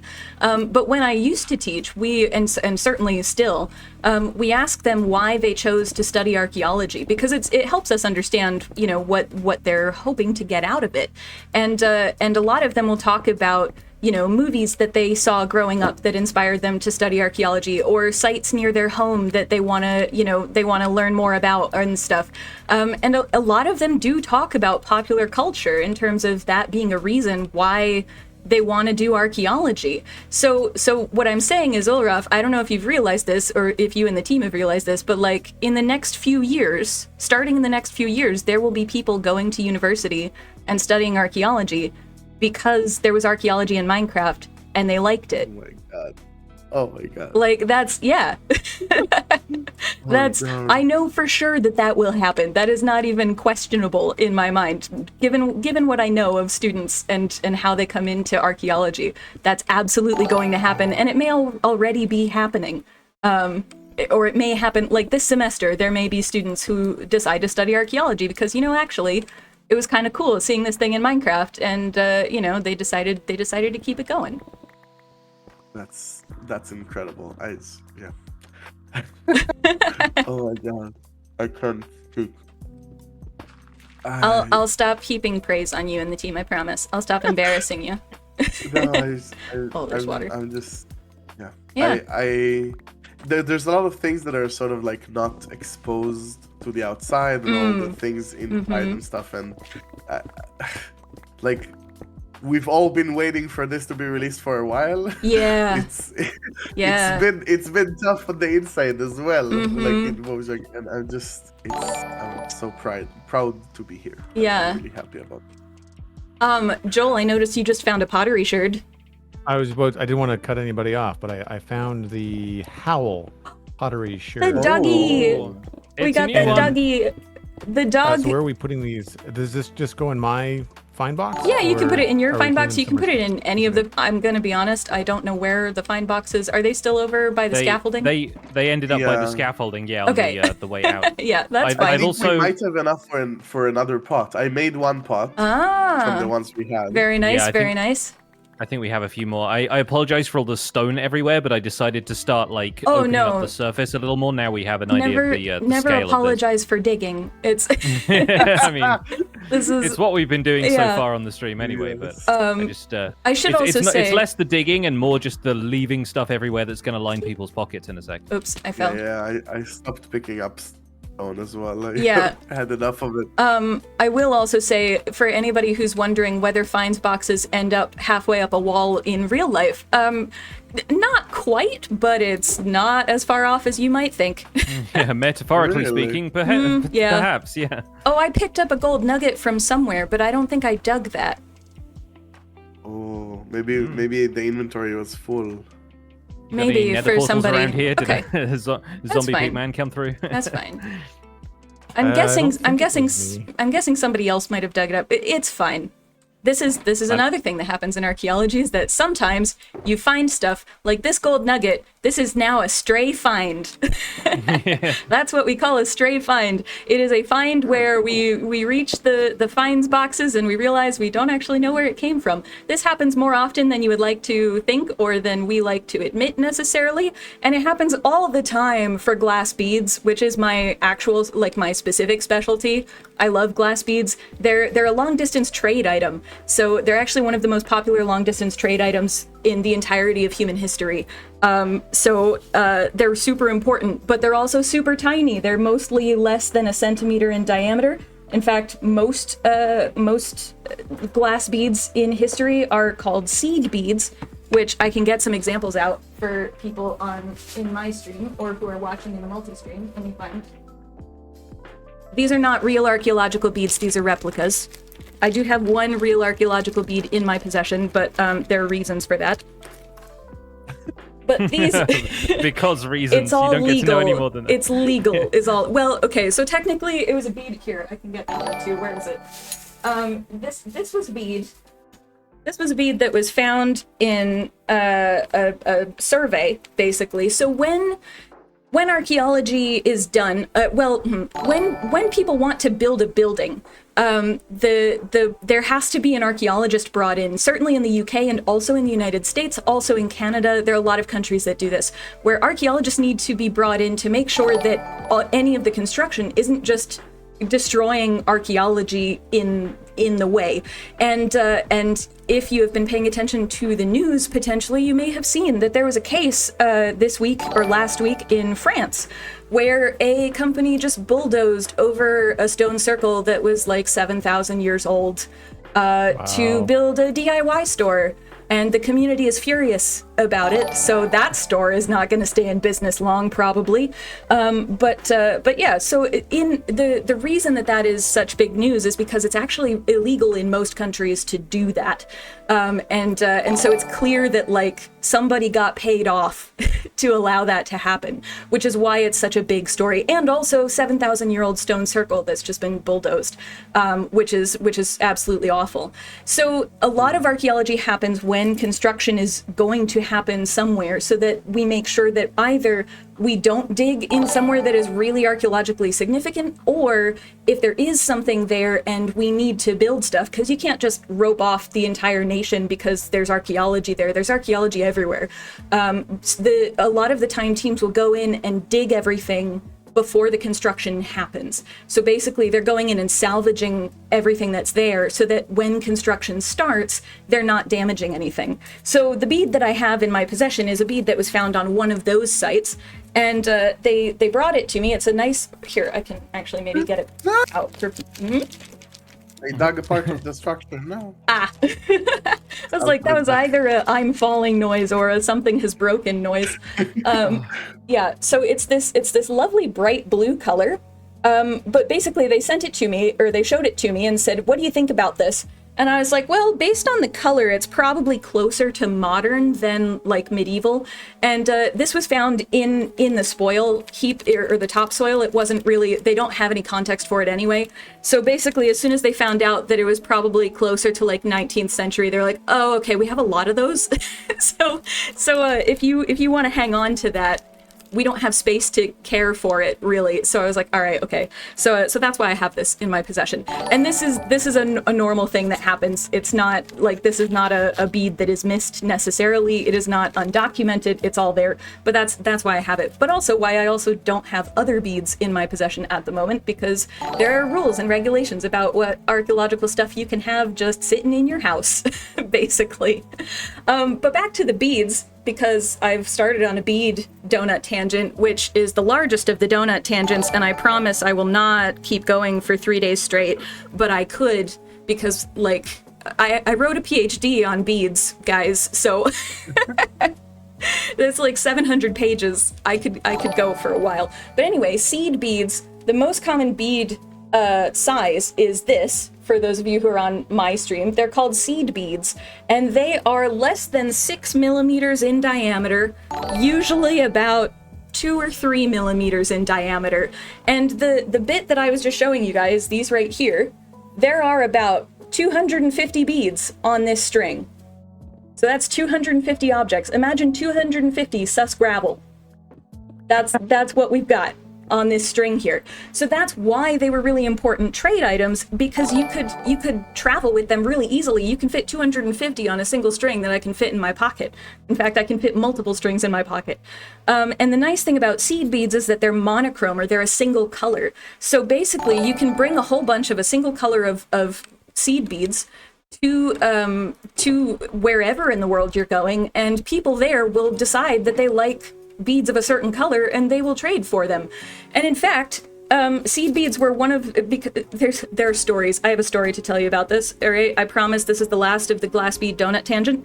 But they were so important that we actually have records where a European captain of a ship that was traveling in the 1500s, they made it around Africa, and they were going to India, but they had run out of supplies, and so they ended up at Madagascar, and they had a bunch of yellow seed beads, and they're like, okay, well, let's see if we can trade some stuff for some supplies, some food for the seed beads, and then keep going to India.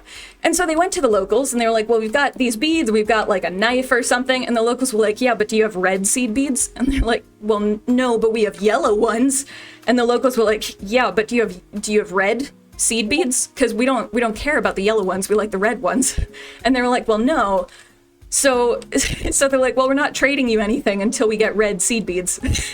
And so the guy goes, well, where can I get red seed beads? And they're like, well, we get ours from India. And he's like, but I'm trying to get to India. So basically, the end result was that he and his first mate had to row their rowboat from Madagascar to India, pick up some red seed beads, row back to Madagascar, trade the red seed beads for some food, and then sail their ship back to India. And we know this because the captain wrote one of the first ever travel guides for this part of the world that is written in a European language, I should specify, because that we've discovered there's easily plenty of stuff that could come about in the future. But it's one of the first travel guides where he was literally like, do not go to this part of the world without red seed beads, because you will die. You will not make it to India, and then you'll be stuck on a rowboat for days with your first mate, and you don't want to be there, trust me. So yeah, and this is what I mean by, if your history doesn't have something utterly ridiculous in it, I start to question its validity, because humans are ridiculous, and the absurd stories are it's just how it goes. Yeah, and then I'll stop talking about beads, I promise, because otherwise we'll be here for like 3 weeks. Or I'll be here for 3 weeks. Whether the rest of you are here for 3 weeks, I don't really know.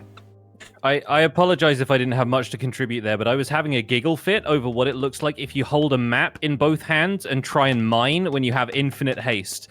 I was punching leaves with this map, but it looks like I'm trying to use like a pneumatic drill just with a map in both hands. Try it before you leave. It is the funniest thing I've seen. I just giggle. Okay. Giggle fits over here. No, that is it's too good. Yeah, I agree with Pix. That is something to be experienced firsthand.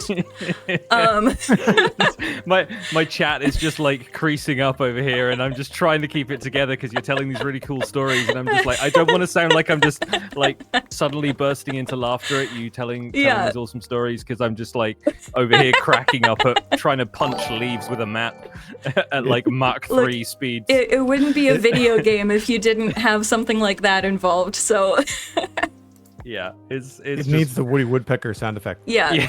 No, it's got with the laughter and everything. I'm providing the laughter at least.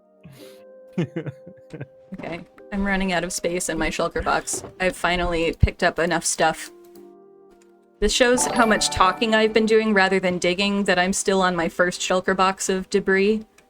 The other I'm thing, on like 3 at this point. I think Ulraf gave me 10 at the beginning of the stream. So certainly, those of you who have been doing a lot of the digging from the top down, that's you're gonna have way more. The other thing is, and this is important to remember, in archaeology, it's important to save all of this stuff because we have to put it back. We have to rebury the site afterwards. But in Minecraft, you don't need to save all of this. I'm one of those players where I physically can't see stuff on the ground and just let it despawn. It hurts my soul. Yep. I can't do it. But if you are one of those magical players who can just leave stuff on the ground to despawn, you don't need to save all the materials if you don't want to.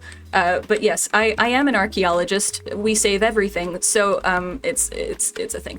You know, we're collecting samples. Another thing that we do in here we go, more archaeology knowledge for people. Aside from collecting artifacts and documenting structures like this, we also take what are called samples, which is basically just samples of dirt or soil or charcoal, for example.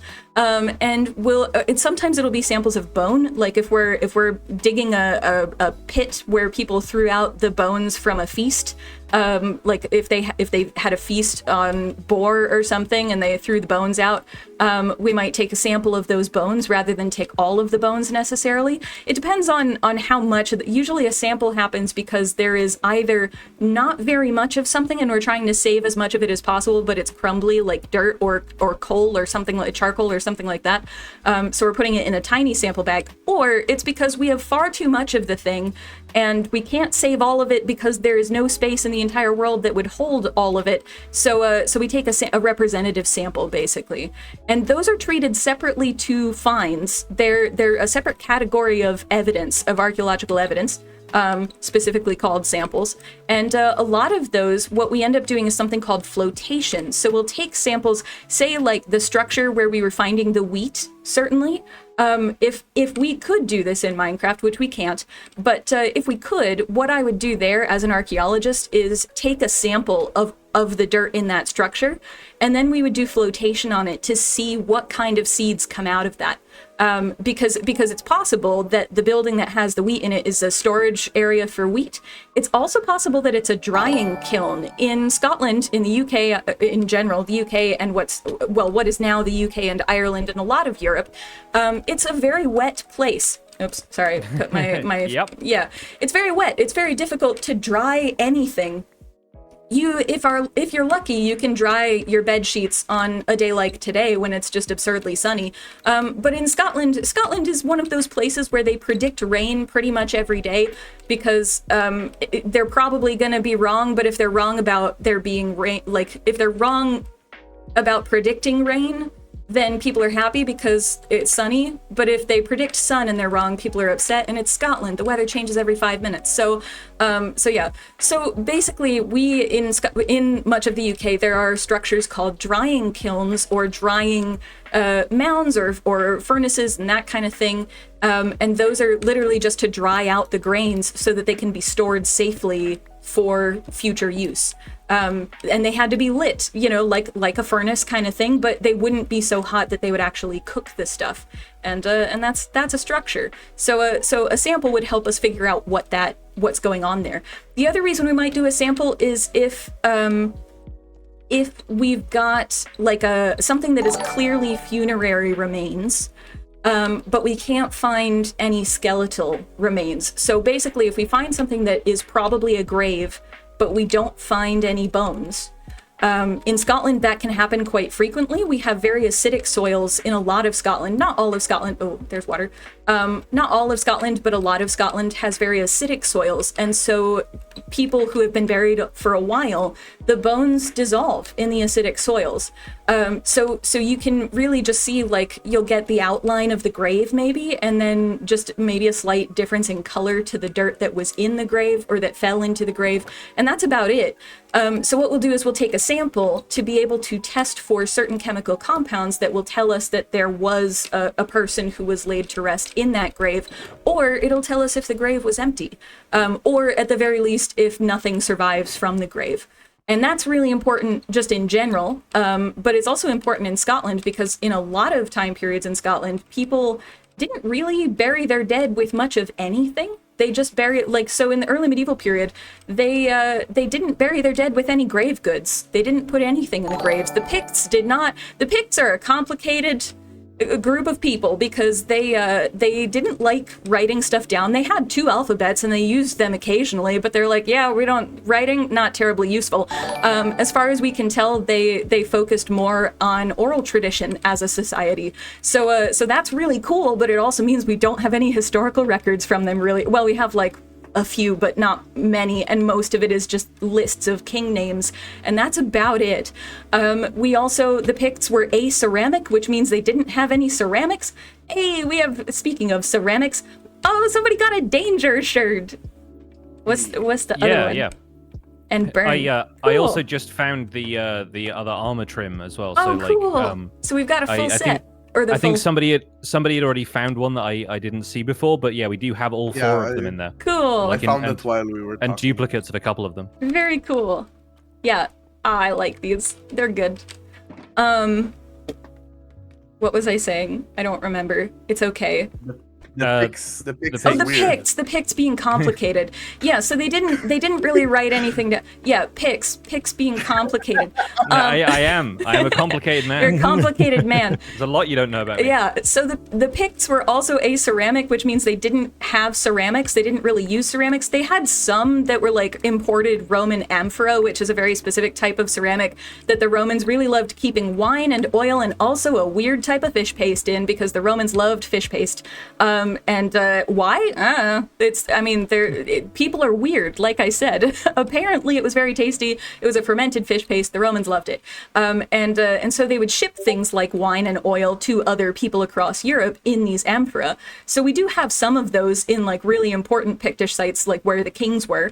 But we don't have ceramics, like ceramic vessels, anywhere else for the Picts.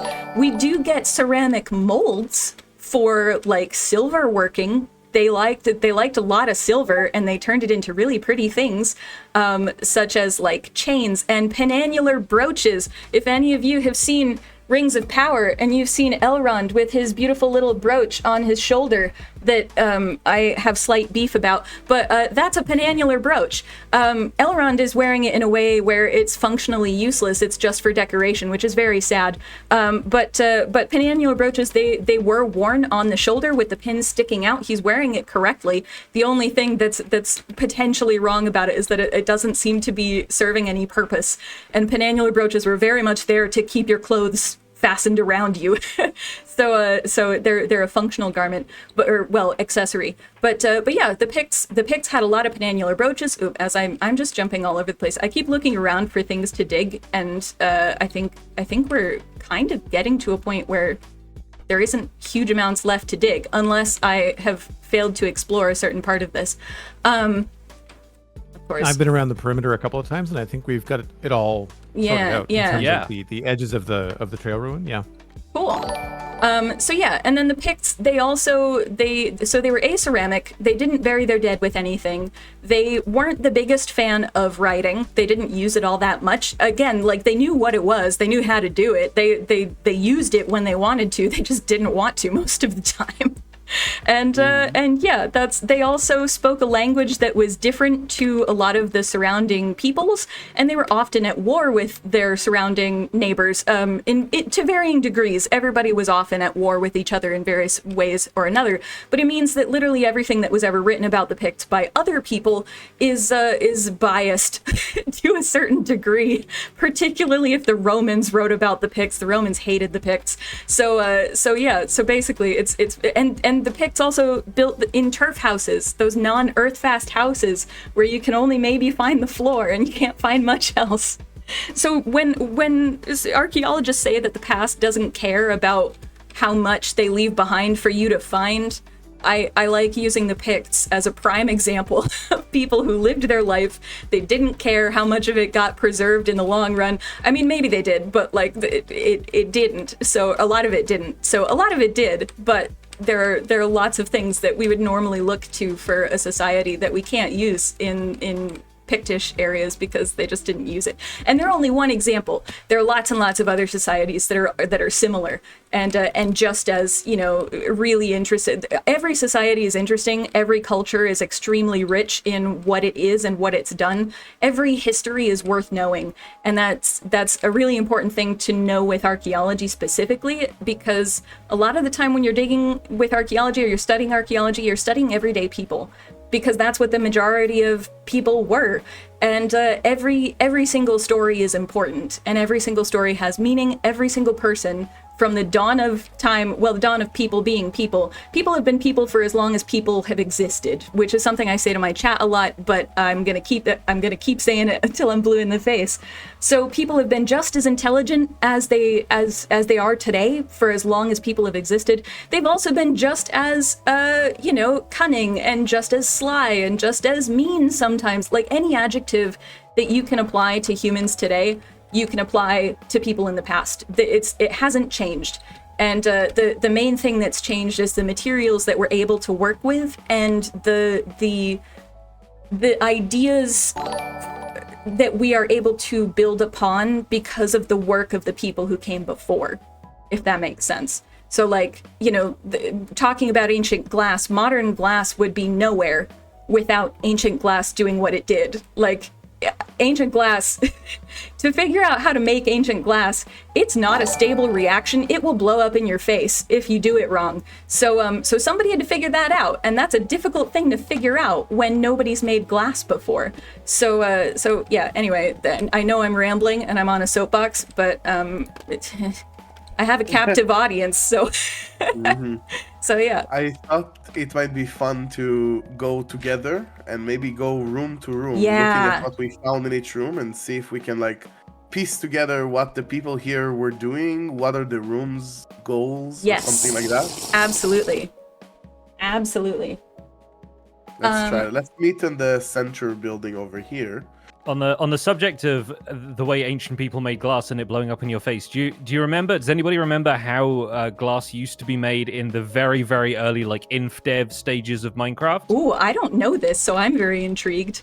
There was a time at which I think you had to throw sand into lava, and because lava didn't destroy items like sand, it became glass, but it kind of happened like popcorn, where you just kind of throw it on. There's like a really early video of InfDev Minecraft where like somebody's throwing sand into some kind of contraption with a lava source right there, and it's just kind of the glass is all going and just like popping up like popcorn. That's really cool.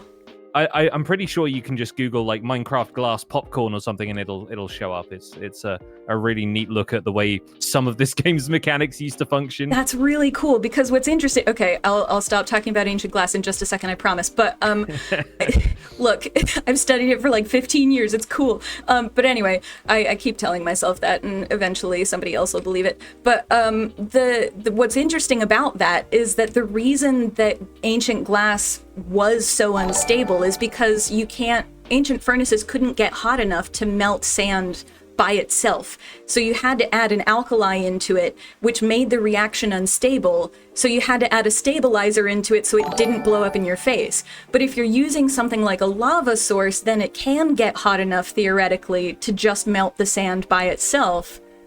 So yeah, so I see what it's not quite what it would be in the past, but I see how it very much connects and is like the best way to represent a lot. It's cool. I'm saying, yeah, let's leave it at that. It's cool. Okay, so let's say we're coming from here, and this is this is street, our like this is where we enter the town. Yeah. And so over here we found a hanging sign, which actually makes sense, right? Like maybe there was a sign at the entrance. That's cool. Yeah. The other one is a purple candle. Okay, there are a number of candles that we found. And actually there's in red, green, and purple. Red, green, and purple. Yeah, so it seems like there are a lot of candles around this entrance, at least, assuming that this is an entrance. It's at least an access point, so that's cool. What's that one? Is that what is it?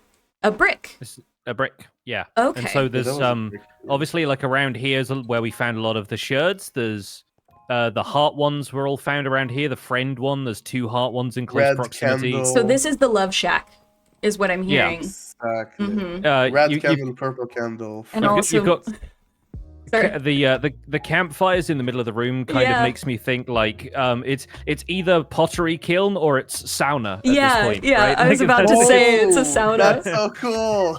Yeah, it's the steam room. Yeah, right. I love this. I love that it's yeah, it's either a kiln or it's love shack sauna. Yeah. Both would make sense. Medieval hot tub, somebody's saying in chat. Yeah. I mean, I feel like the food is love. That's how you show love. Yeah. So this might be the kiln where you cook food and bring it to people. It's very also true. possible. What they were cooking was apparently beetroot, according to the beetroot seeds being there. Yes. That's... Yeah.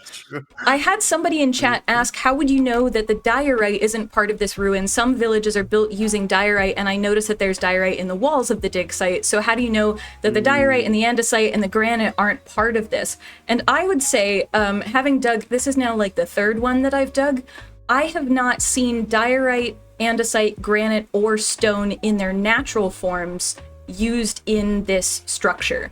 So basically, based on what I have found out from previous digs, which Ulraf can correct or deny as he pleases, but in my experience, I haven't seen the diorite or the granite be a part of these, so that's how I know now that they're not.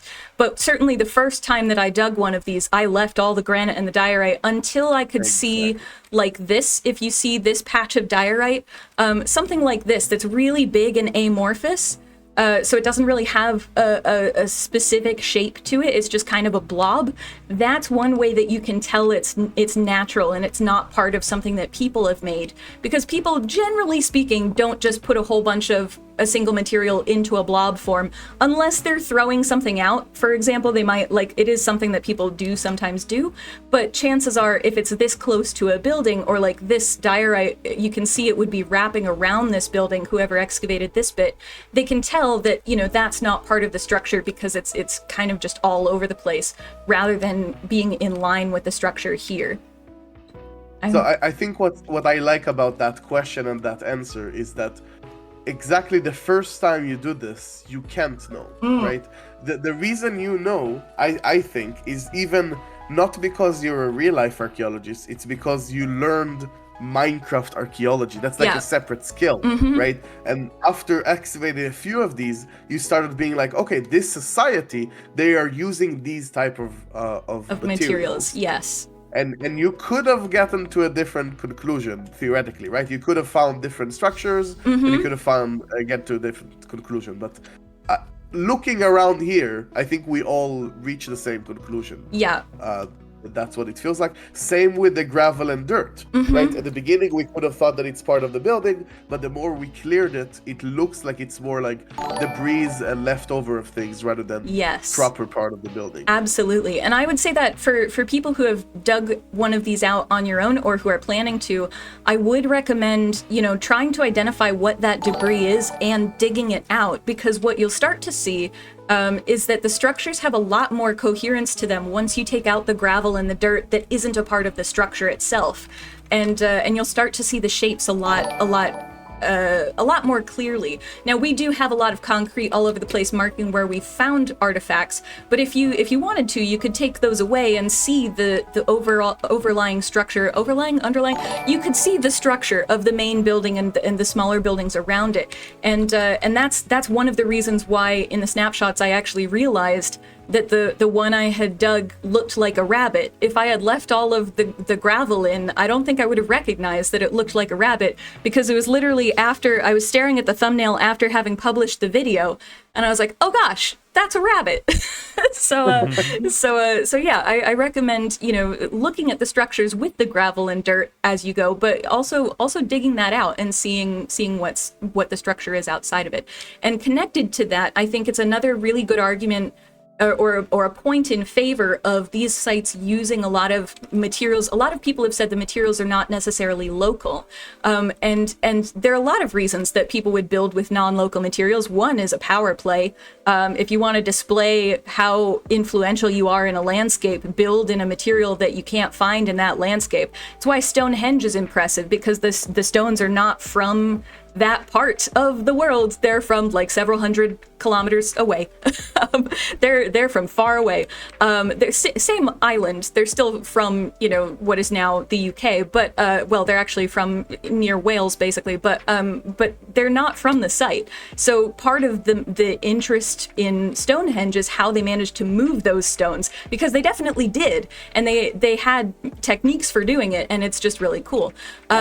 With this site, going back to the question of how do you know what's part of the site and what isn't, terracotta is not a native material in this biome. It's not something that you find naturally. Same with the mud bricks and the various types of worked stone. They don't naturally generate here. So it becomes a really clear message to players early on that something different is happening here. In the same way that when you're, and I really like that cobblestone is included in this, because when you're mining and you find cobblestone in vanilla Minecraft in the middle of, you know, one of your strip mines, you know exactly what that is, and it's, you know, you're aware that that is a dungeon, and that's what you're about to find, and you should probably be a bit careful where you dig. And here again, the team is showing like the cobblestone is the unusual stuff, you know, the worked stone and the terracotta. It's a signpost to players that it's different to the stuff that you've been digging in your strip mines and such. Then again, the terracotta thing is sort of open to interpretation in the same way, because one of the other items that we found here has been clay blocks, and you're already looking at the ruins of a civilization that clearly prizes pottery, because we've got several, you know, decorated pots now that we've made ourselves out of what they've left behind. And there's dye everywhere, and whether that's dyes that they have traded from people. I mean, in this room, sort of off to the left with the kind of mosaic floor, this is the one where there was clay blocks here, there was dye, there was pottery shards, there was gold nuggets as well. So it's whether that's just a valuable item, or if it's the beginnings of them using kind of metal currency to trade. Could be. Or something like that. Like making probably some kind of and trading it here. Some kind of craft center or production center here. And I think this crafting table was also natural here. So they're definitely crafting stuff. We've got evidence of them crafting stuff so here. Cool. They figured out crafting.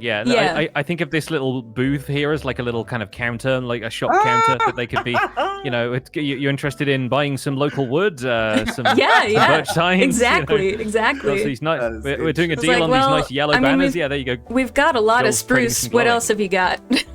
I mean, I've just come into some glow ink that this man over there is trading me. You could even think that maybe this part in the center used to be a place where you put fire or something to process the clay. Yes. And my chat is really mad that one of the glazed terracotta blocks is kind of rotated, so it doesn't match the pattern of some of the others. Yep. I haven't looked at my chat for that, but I noticed it myself, and it is. Yep. But there could be a reason that that's the case, which is interesting. And it could be that there's a legit, you know, this is what we intended it to be, or it could be that somebody made a mistake. And that is something that we see in archaeology a lot, that when you get intricate designs like this, so if this wasn't like, this is glaze, so if somebody were painting this design on or carving this design into the floor rather than into the blocks themselves, or if somebody just mislaid the tile, that happens a lot. People mess up a lot, because when you're doing something at this scale, it can be difficult to keep track of where the pattern goes and to make sure that it matches the entire thing. Like this one here is also a little bit different to these three. So it is always, I always really like when we find those little mistakes that people made in the past, because it brings humanity so much closer from the past. Like I really live for the moments where the past just kind of smacks you across the face and says, hey, I'm here. Welcome. Hello. You know? Like one question that archaeologists get asked a lot is, what's the coolest thing you've ever found?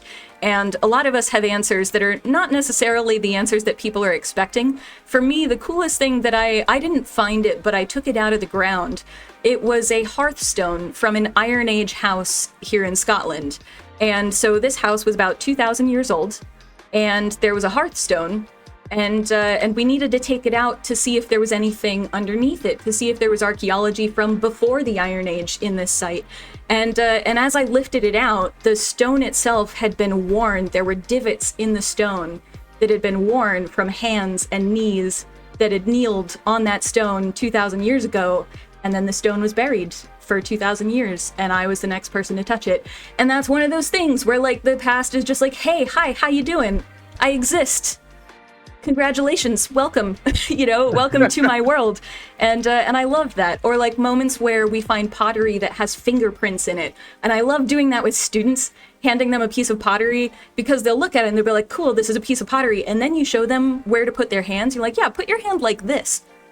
What do you think you're doing right now? And they're like, well, I'm holding it. And like, yes, but why does it fit so nicely? And like, oh my gosh, they're fingerprints. And like, yeah, so this is, 3,000-year-old pottery. So, that's 3,000-year-old fingerprints that you've put your fingers into right now. Mm-hmm. Welcome, hello. Making that connection to the past, yeah. Yeah. So I really like when we find these little elements of humanity where, like, yeah, I like when you can look at something in the past and be like, oh, that's so human. and this thing is so human. That feeling of connection is actually something that came up over and over and over in pretty much every archaeologist I talked to. Like you were talking before about also the place that was ruined for a shop and how archaeology, I feel like a lot about archaeology, like there's a lot of connected fields you could have gone to. Yes. And the people that I talked to that really chose to go into archaeology are people that felt very strong connection to the field that they're sort of there to study, and more often than not even protect. Yes. Like I've seen a few archaeologists that I interviewed that actually, for example, went into politics because they cared so much about protecting the places that they were investigating. Yeah. Right. So they're trying to move laws to do that, and it's just. Yeah, I had, like, going back to the pillars I was talking about before when I was just starting to design the vision for what the system will be. One of the pillars was very clearly protect, don't break. Yeah. Which is so much of Minecraft is taking things apart and, like, you go into a structure and you burn it down pretty much, right? Which is fine, right? A lot of it is okay. We're talking about the speed of the tools as well again. But this is so much about taking your time, trying to protect what you're seeing around you, keep it sort of intact and learn from it. Yeah. And that felt so strong with every archaeologist that I talked to. Yeah. That it felt like it's a core. It's a what's the TikTok right now? It's a core memory. I don't know what. Yeah. The memes now is right. Like I have to include it because it's so important for this. Yeah. Another thing that archaeologists say all the time that I've started hearing other people say, and I think Pix and Joel, you guys said it on the podcast this week, I think. There was archaeologists will constantly say that archaeology is inherently destructive. You are destroying the archaeology when you dig it. And archaeologists are keenly aware of that, and that there's no way that we can, we've dug this site, we can't dig it again. The gravel is all gone. So we've marked where things are to the best of our ability, but nobody can ever dig this site again unless they're going to dig further down. And sometimes we do that in archaeology. I've been on digs where we've redug a trench and then dug a little bit further or in slightly different directions. But yeah, archaeologists are very aware of how destructive our field is. And so part of it is preserving what we can, really, because we know that everything has the potential to give us so much information about who people were in the past. And there are certain societies that we have a lot of information about, but then there are plenty of societies that we really don't have that much information about, because archaeology is not a super old field, and there are, it came out of some problematic practices and such. And so, since really kind of in the last 30-ish years, we've started seeing a real shift in archaeology towards particularly towards archaeology of communities that have been marginalized historically, that is really, really important and hasn't been done before. And so we're starting to see efforts like the Slave Wrecks Project, for example, which is an underwater archaeology, a maritime archaeology project where Black Americans, Black Europeans, and also Africans are doing underwater archaeology. They're training new archaeologists from that community to do underwater archaeology to find the wrecks of slave ships in the Atlantic Ocean and to recover that past in a way that is meaningful for those communities. So, and that's one example of a marginalized community and a project that is really wonderful that's come out of it. There's like so many things, and if you're on my, I know I keep referring to things on my stream, but if you're on my stream, if you scroll down, there is sorry, I was moving my mouse around, but if you scroll down in the about section, there's actually a thing about supporting heritage of marginalized groups and some links that you can check out. I highly recommend checking them out because they're really, really important projects and really important groups. But anyway, yes, there are historically ignored groups in a lot of Western thinking, let's go with, and archaeology, because we get at the everyday person. It's a really important way that people can take agency back over their own heritage in a systematic way that allows them to really, figure out what it is they want to do with that heritage and how they want to honor it, basically. That's really cool. So I just got an idea, and the two rooms we gave a purpose to, I put a banner in them, named it, and put it on the map. Put it on the map. Cool. Yes. Yeah. Name all the rooms. Yes. Can I duplicate this map for you so you all see the same? Oh, cool. Or I guess we can just like right-click on it with our own maps. It'll do the. Yeah, that's true. Yeah. So craft and trade station on this one. Yeah. No, that rules. So the center here, the center pillar, I am sure I know what it is. the love kiln. Oh my god. Yes. Yes. So this pillar here, that's like a tower, it has the disc in it, and it has a hoe and wheat. So Xylefian in the chat said it's either a wheat like storage tower or it's a radio tower. I think both are quite likely. What do you think? There's Ancient also a bunch radio tower for sure. A bunch of the dyes kind of came from there as well. Like there's a cluster of dyes all right together. Yeah. Okay, hang on. What else was in this structure? How do I get up to this structure? Yeah, there's no way. There is like an unfinished ladder there. I do have scaffolding. I forget about scaffolding in Minecraft because I'm so bad at using it. I fall through it all the time. So see, like that, I'm really not good. Just a prime display. I think I might be one of the only people I know who actually digs scaffolding. Like I use this stuff all the time. And I find it so useful. I feel like you must have had like an afternoon where you're like, I'm gonna learn how scaffolding works, and then you learned it, and now you're like, oh yeah, I know how to do this. And and I'm one of those people where I'm like, this is too confusing, and I just use dirt instead, or moss, or something. I did my first like proper house build and survival guide today. That's gonna come out soon, and I didn't use scaffolding for it, and I was like, this feels weird, like just pillaring up with dirt all the time. I'm like, I'm just constantly taking down dirt towers around my house. What is this, 2010? I know, right? Like, get with the program. Okay, hang on. So we've got. But I like the fact that there's a ladder here, so I think that's probably the way they used to get up here. Okay, so we've got 3 dyes, and then we've got the disc.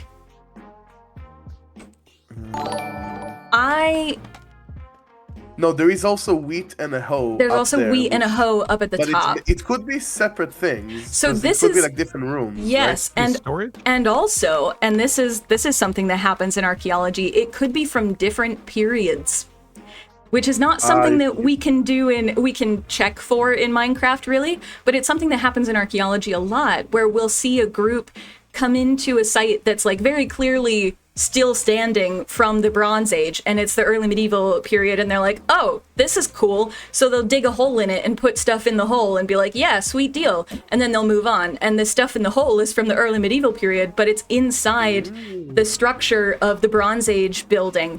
So it could be that the stuff at the top is from a different period as well. I like the idea of a radio tower, or, which kind of ties in the wheat as well, I like the idea of this being like a DJ spot for a festival. Oh, just because there's 3 different dies right in in with the music disc, and unless they had to dye their unless the dye had something important to do with the music disc, or it's a music production company. Maybe like celebrate, festival something. Like, celebration tower. I don't know. Look, they have the Love Shack on one side, and what was on the other side? I forget. Like the trading post. The trading kind of post. Yeah. See, this sounds like this feels like it could be like fairgrounds have things like that. It happens. Okay. Trading post, ticket booth. Yeah, exactly. Yeah.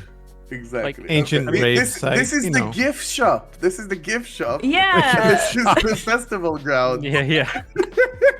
And anybody find any leather armor? It could be the t-shirt shop. Oh. Yeah, maybe. I mean, there's candles everywhere as well. There are candles everywhere. You can imagine those being used in some kind of festivals they have in like India and parts of the world like that, where exactly. they have Diwali, which is like all about lights and candles, and Holi with the colored powder and everything. Like that's you can see this being like a kind of festival ground in that sense. Yeah. Somebody's calling it the Burning Zombie Festival. Yeah, instead of Burning Man. Yeah. I get you. Yeah, I enjoy it. Okay, so this one has a thing for banners. And music, and it has the danger shard. The danger shard, which is interesting. Yeah, why would it try to say Dead bush? Danger? There is coal here, which is potentially coal is less helpful than charcoal is in archaeology. Helpfully, in much of the world, people didn't necessarily use coal for heat until significantly after they started using charcoal for it, because coal is only available on the surface in certain parts of the world. So like in what is now China, they started using coal for heat really early because it was there. And we do have like the Romans were using coal they were finding it in Britain. A lot of Bronze Age, in the Bronze Age in what is now Britain and Ireland, there were coal fields where people were picking up coal. But generally speaking, a lot of the time they're using charcoal, and charcoal is really helpful for radiocarbon dating. And if you know anything about the science of archaeology, you probably know about radiocarbon dating, which is how we find out how old something is. Basically, living things, for as long as you are alive and you are breathing air, you are breathing in carbon. And so there's a ratio of carbon isotopes in your body that stays basically constant. But then when a living organism dies, some of that one type of that one isotope, one part of that type of that carbon really, this is really difficult to explain in non-scientific terms. One type of that carbon will convert into a different type of carbon. And so the ratio between the different types of carbon is how we can determine how old something is, because that only starts to happen after a living organism dies. And that is true of like pretty much every living organism, basically. So charcoal has that in it, more or less, and because it's been burned, like there's a lot to it. I'm not going to explain all of it because we'd be here for a long time, and it's also not my specialty, so I don't want to accidentally say something wrong. But basically, that's how we can do, like, if you've ever seen something where people say, oh, this dates to between 150 to 450 AD. That's where those ranges are coming from, is from radiocarbon dates. But actually, the majority of archaeological dating is not necessarily radiocarbon dates, because you kind of need to find the charcoal, right? You have to be lucky enough to find it near the stuff that you're trying to date. So a lot of it ends up being relative dating. So like if this coal block, if this were charcoal instead, and then the thing next to it, this purple candle, is in the same context, that same type of soil that we're in, they're what we call associated. So the charcoal is associated with the purple candle, which means that they're from basically the same time period. So if we get the date for the charcoal, for the radiocarbon date, then we know the radiocarbon date of the candle, right? So that's how we do that. And then we go relative to this context here, how do all the other things match. Are they earlier? Are they later? Where do they go? And so basically from the different bits of charcoal that we get across a site, oops, as I fall, that's how we can start to build up the sort of sequence of events at the site and when things are, what period things are from, if that makes sense. Ginger in my chat is saying, you know where else people did some dating? In the love kiln. Yeah, Ginger. Yeah. Okay, so I think I know what this is. I will, sorry to interrupt, Ulraf, but just to, mostly for Ginger, but also anybody else who wants it, there is a video game called C14 Dating. It's a dating sim of archaeologists. I just want to put that in your minds. It's a thing that exists. You can Google it. And yeah, there you go. You're welcome. Anyway, sorry, Ulraf. You think you know what this is? Yes, I definitely know what this is. So okay. There's a danger shard. So someone here is dangerous. There is a relic disc, which is, I'm seeing like a radio. We established that. And there is this thing, which is like printing colorful thing, like, and I'm gonna see it as a ticket thing. So this is the guard booth for the festival. And the dies are like that's amazing. Yes. If you don't have a ticket, you're in danger. He's gonna beat your ass. Absolutely. And, what else was there? Oh, there's the radio because he's bored in his guard. Yeah, he needs something to entertain him. Yeah, yes. Spruce Woodstock. Somebody in my chat has decided this is Spruce Woodstock. Very good. Very good. Exactly. Cool. Okay. How much glass did we find? I love how, as I said, that I almost never find glass archaeologically. I also didn't find any glass in this site. so my luck with finding glass is about the same. We have 2 yellow, 1 purple, and 2 pink in here. Okay. We have another yellow, another red. There's a red. We have another red, another purple. Cool. Oh no, it's the magenta. Okay, cool. This is a really weird structure over here because it doesn't have an inside. It's like a pile, right? Yeah. Ooh, that's interesting. Here, I'm gonna. This is part of the destructive stuff that archaeologists do. You want to see the center? I want to see the center, yes. So I'll replace this. Okay, so that's the floor. So there is something here in the center. Hang on. Do this, which is this.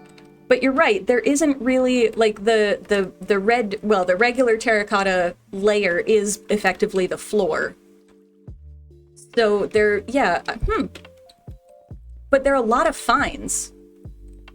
Is there that's what I was thinking, like, maybe it's almost like a pile of stuff. Right? Like, you keep something there. I wonder if, so we've got this structure, right, so there's like a handle, almost, I mean, I call it a handle. There's a bit coming up from over this direction, and then it goes off that way towards the main building. But we don't have any evidence of something similar happening on this side. So I wonder if the opening, as I jump into a pit, it's fine. I wonder if the opening, the pattern is different too. Yeah. For the floor. I wonder if it could have been caved in. Yeah. Oh, that's a good point. That's what I'm wondering. Like if it had stuff in it, but then the roof has collapsed, and maybe we can't discern the roof from the floor. If bits of the white terracotta were actually up above, and then it collapsed, and then these things came and settled on top. In all of the other structures, the white terracotta is higher. It's not usually at the bottom. It's like the roof material. At least mid or high, right? Yeah. That's such a cool observation. Yeah. Oh my god. See, you're thinking like an archaeologist. It's good. It's great. I love that. Yeah, especially because the places like here, we do have white terracotta that's on the ground, but it's very clearly that the white terracotta is the ceiling. And so the bits that are on the ground probably came from the ceiling. Like the bits where it is on the ground is actually almost never overlapping with the ceiling. Right. So it is bits of ceiling that have fallen down. That's cool. Oh, cool. Yeah, there we go.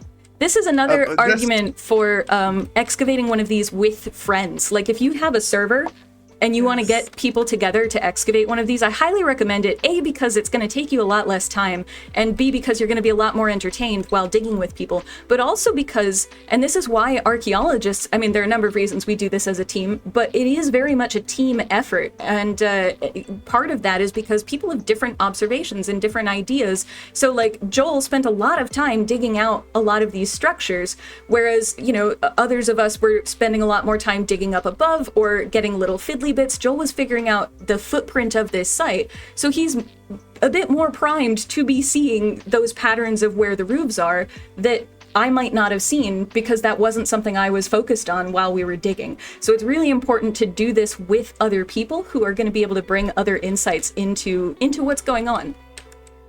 Yeah.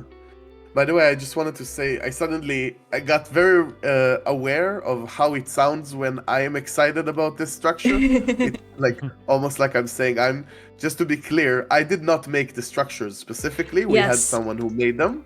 Obviously, everything is a team effort and we work together and feedback and so forth. But I did not make the structure specifically. And so I am excited about other people's work, not putting my own horn. And I believe that at least one of the people who worked on the trail ruins also worked on the ancient cities, which is a really cool connection. I believe they commented on one of my videos saying that, which was really cool. So yeah, there are continuities, but well, they have worked on multiple of these structures. I'm not saying there are continuities in Minecraft lore between the structures, but there's a lot of thought. There's a lot of thought going into these structures, and it's really, really cool to see. Yes, the same person was part of both of these and the Piglin Bastions. Yes, that was the other one. I knew there was a third one and I couldn't remember which one it was, but yes. So yeah, very, very cool. Very, very well done on the structure front. Any other ideas for other buildings? What about this one over here? What have we got? Burn sherd, wooden hoe, wayfinder armor trim, white dye. What do you guys think about the names of the trims? I'm really curious to hear. This would require remembering the names. Yes. Of they are Wayfinder, Razor, Shaper, and Host. And so, like, Wayfinder... We have all 4 of them here. Yeah, Wayfinder, I mean, there's a cartography table in this place. And so you think about, like, Wayfinders are people who plot routes across, like, maps for journeys and so forth, right? So potentially got some stuff... like making connections there. Your Razor could be something like a builder, right? Like it's R-A-I-S-E, not R-A-Z-E. Okay. It's like, you know, raising a structure, raising a barn, you know, raising a child, you know, all kind of positive, constructive kind of things, as opposed to R-A-Z-E, which is burning stuff. Yeah. Joel, there's all 4 of them here if you want to see them, by the way. Oh yeah, I should actually look at what they are, shouldn't I? Shaper, Wayfinder, Host, and Razor. I mean, crafting has shapes as well, right? So Shaper could be much more to do with the crafting of things than the building. And then Host, I mean, Host obviously has some implications for multiplayer Minecraft in general. You're hosting a server, right? That's true. It could even be like, you know, that's the armor trim given to the head of this community, you know, right? Like the whatever kind of like, you know, important man in the village, important person in the village is going to have like a host, like they are the person that you defer to when you visit the community. Yeah. I think I'm kind of lumping the armor trims and the pottery sherds together here. What's interesting to me is that we have the names of them.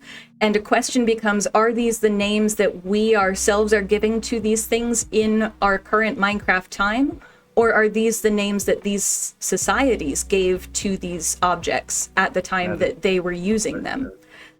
Because those are 2 very different things, and it would affect what they mean, basically. I really like... I haven't spent much time, as I said, looking at the armor trims, just because I was focusing a lot on the archaeology and wanted to leave some of the some of the other 1.20 stuff for exploration. But I really love the names of the pottery sherds, which I've become very familiar with over the last few weeks. And in part because they're fantastic names in general, but also because they don't actually specifically use the Minecraft name of the thing that it depicts necessarily. Heart does, but like burn is a fire, but it's not the fire pottery sherd. Or like danger for the creeper, it's not the creeper pottery sherd. And I really love that the names for the pottery sherds evoke meaning in addition to the depiction itself in a way that's really interesting for lore purposes. And a lot of people have talked about this, particularly in relation to the mourner sherd, because that depicts the warden. And so there's a lot of question of, okay, is that how this society viewed the warden, or is this what the warden was originally? What does this mean for lore around the warden? Personally, I really just love where the mourner sherd is found, because it's found in a place that you would not expect to be associated with ancient cities, which is really cool. I won't spoil it for people because I feel like we're doing a lot of that. I'll leave some of it for you to find. But yeah, I think I really like the names, at least of the pottery sherds, for what they for the questions that they generate when you find out the name, if that makes sense. That's definitely the goal, both for the trims and in general for naming, right? Yeah. This is not about giving you very specific things. It's more about opening questions. And I loved what Pix said as well about like thinking about the different positions that these are trying to describe and what they're saying as part of the context of these structures as well. Yeah. And folks in my chat also pointed out that host could be a religious thing. Yes. And a host can even be like a group of people moving together like an army. Yes. Like, you know, there's a host of people traveling together like a caravan. You know, there's a whole variety of different contexts in which we find that word used. It's so also sorry. No, that's it. That's more or less what I was going to say. When you were talking about it, my first thought was, so in Scottish archaeology and Scottish history, there are certain traditions that spend a large, like there's a large emphasis on hospitality as like a major tenet of the culture. And so that was where my brain went first when looking at the host armor term. I was like, oh, okay, I wonder if this is a society that values hospitality and being a good host to people. I keep walking into blocks. I know what I'm doing in this game. It's I know archaeology better than Minecraft probably, but but yeah, it's there. I really, similar to what your chat is saying, Pix, as well, and what Ulraf is saying and what you're saying, Pix, and well, everybody's saying is I really love that there is so much open interpretation to what these things mean and what they are, because it allows everybody to use them to tell their own stories. Part of what's beautiful about the archaeology mechanics and everything that is in archaeology is not just the fact that we can find a site like these trail ruins and excavate them, but we can create our own sites in Minecraft, in our own servers with our friends. And one of the things that I've found on a server that I started with archaeologists who were interested in understanding how Minecraft works. This was again before we knew that archaeology was coming to Minecraft. The archaeologists, and the non-archaeologists on that server have made archaeological sites in Minecraft that they're then like, hey, rest of the server, this exists if you happen to find it, good luck. And everybody has a great time trying to figure out what was going on. And what's beautiful about these is that we have so many more avenues for telling stories in a kind of ambiguous way so that people can use them in the way that they're hoping to fit their own specific lore for their specific server, which is really, really cool. One of the things that I've thought about and was pointed out in my chat today was big projects, like the city of West Hill, and how someone like you as an archaeologist might look at it walking through it versus thinking about what it might be like if Minecraft had some sort of age mechanic where this it would look different over time. So come back to it after 2 or 3 years on the server, and less and less and less of it would be standing, and you'd just be left with like the foundations and in a way probably looks like what I had when I first started planning it, with like cobblestone squares for building goes here, road goes here, that kind of a thing. and they were asking me if I'd ever thought about it from an archaeological standpoint, and I haven't in that way. I haven't wanted it to look like a ruin at all, but I have thought about different sections of the town in terms of them being older or younger, like what was built first, what was built second, what was built out of necessity in terms of the fishing village compared to the higher mansions and the fancier parts of things. So I'm curious, looking at these trail ruins as they exist in Minecraft in 1.20, do you see anything in the trail ruins that you've seen that would indicate to you something that might be older versus something that might be younger, outside of the obvious with like something up at the surface being potentially younger? Is there anything that's like, I guess from a material standpoint, I guess, would that be a good way to look at it? Because I mean, I see that the things that I see mud bricks and terracotta, and then I see bricks, like clay bricks and terracotta, and there seems to be, there's no particular order to them. Like we switch back and forth. It's not like the farther that you go east, the newer the buildings get, because we've got a mud brick building over here. That's different than the clay brick building that we've got here that Ulraf is standing in. So I'm wondering if you've seen anything apart from just layers that indicate to you ages of things. Yes. So, well, yes and no, just because they're as you're well aware, having built West Hill, there are limitations to how you can really show that in Minecraft a lot of the time. But yeah, as you're saying, absolutely, there's a difference in material between the mud brick versus the fired bricks, or the more uniform. This is very uniform materials here, and the mud bricks, the specific mud bricks here, they are uniform as well, same as the stone bricks. But then you have packed mud walls and such, and things that are a little bit less. You've got the cobblestones instead of these very specific carved stones. In terms of which comes first, that's a really interesting question, and archaeologists wrestle with this all the time, because that is a big part of that relative dating technique that I was talking about earlier, because you've got the radiocarbon dating. It would be great if we found charcoal in both of these structures, or in all of these structures, but we can't necessarily do that, and the question then becomes, which is older? Is this building older than that building, or vice versa? I think there's an inclination to say that this building is potentially older, and personally, just looking at the materials in terms of even just the decay, like we see the cobblestone, so this is kind of crumbling, this bit is crumbling. I might be more touch pics. I got confused as well. Yeah. I was trying to figure out how to break this. That's why I made this. That's true. One just to break That's true. Sorry. Yeah. Oh, an upgrade from my efficiency 5 netherite pick. Yeah, so in terms of which one is older, I don't know that I would be able to comfortably say. If I had to guess, I would guess that this is older.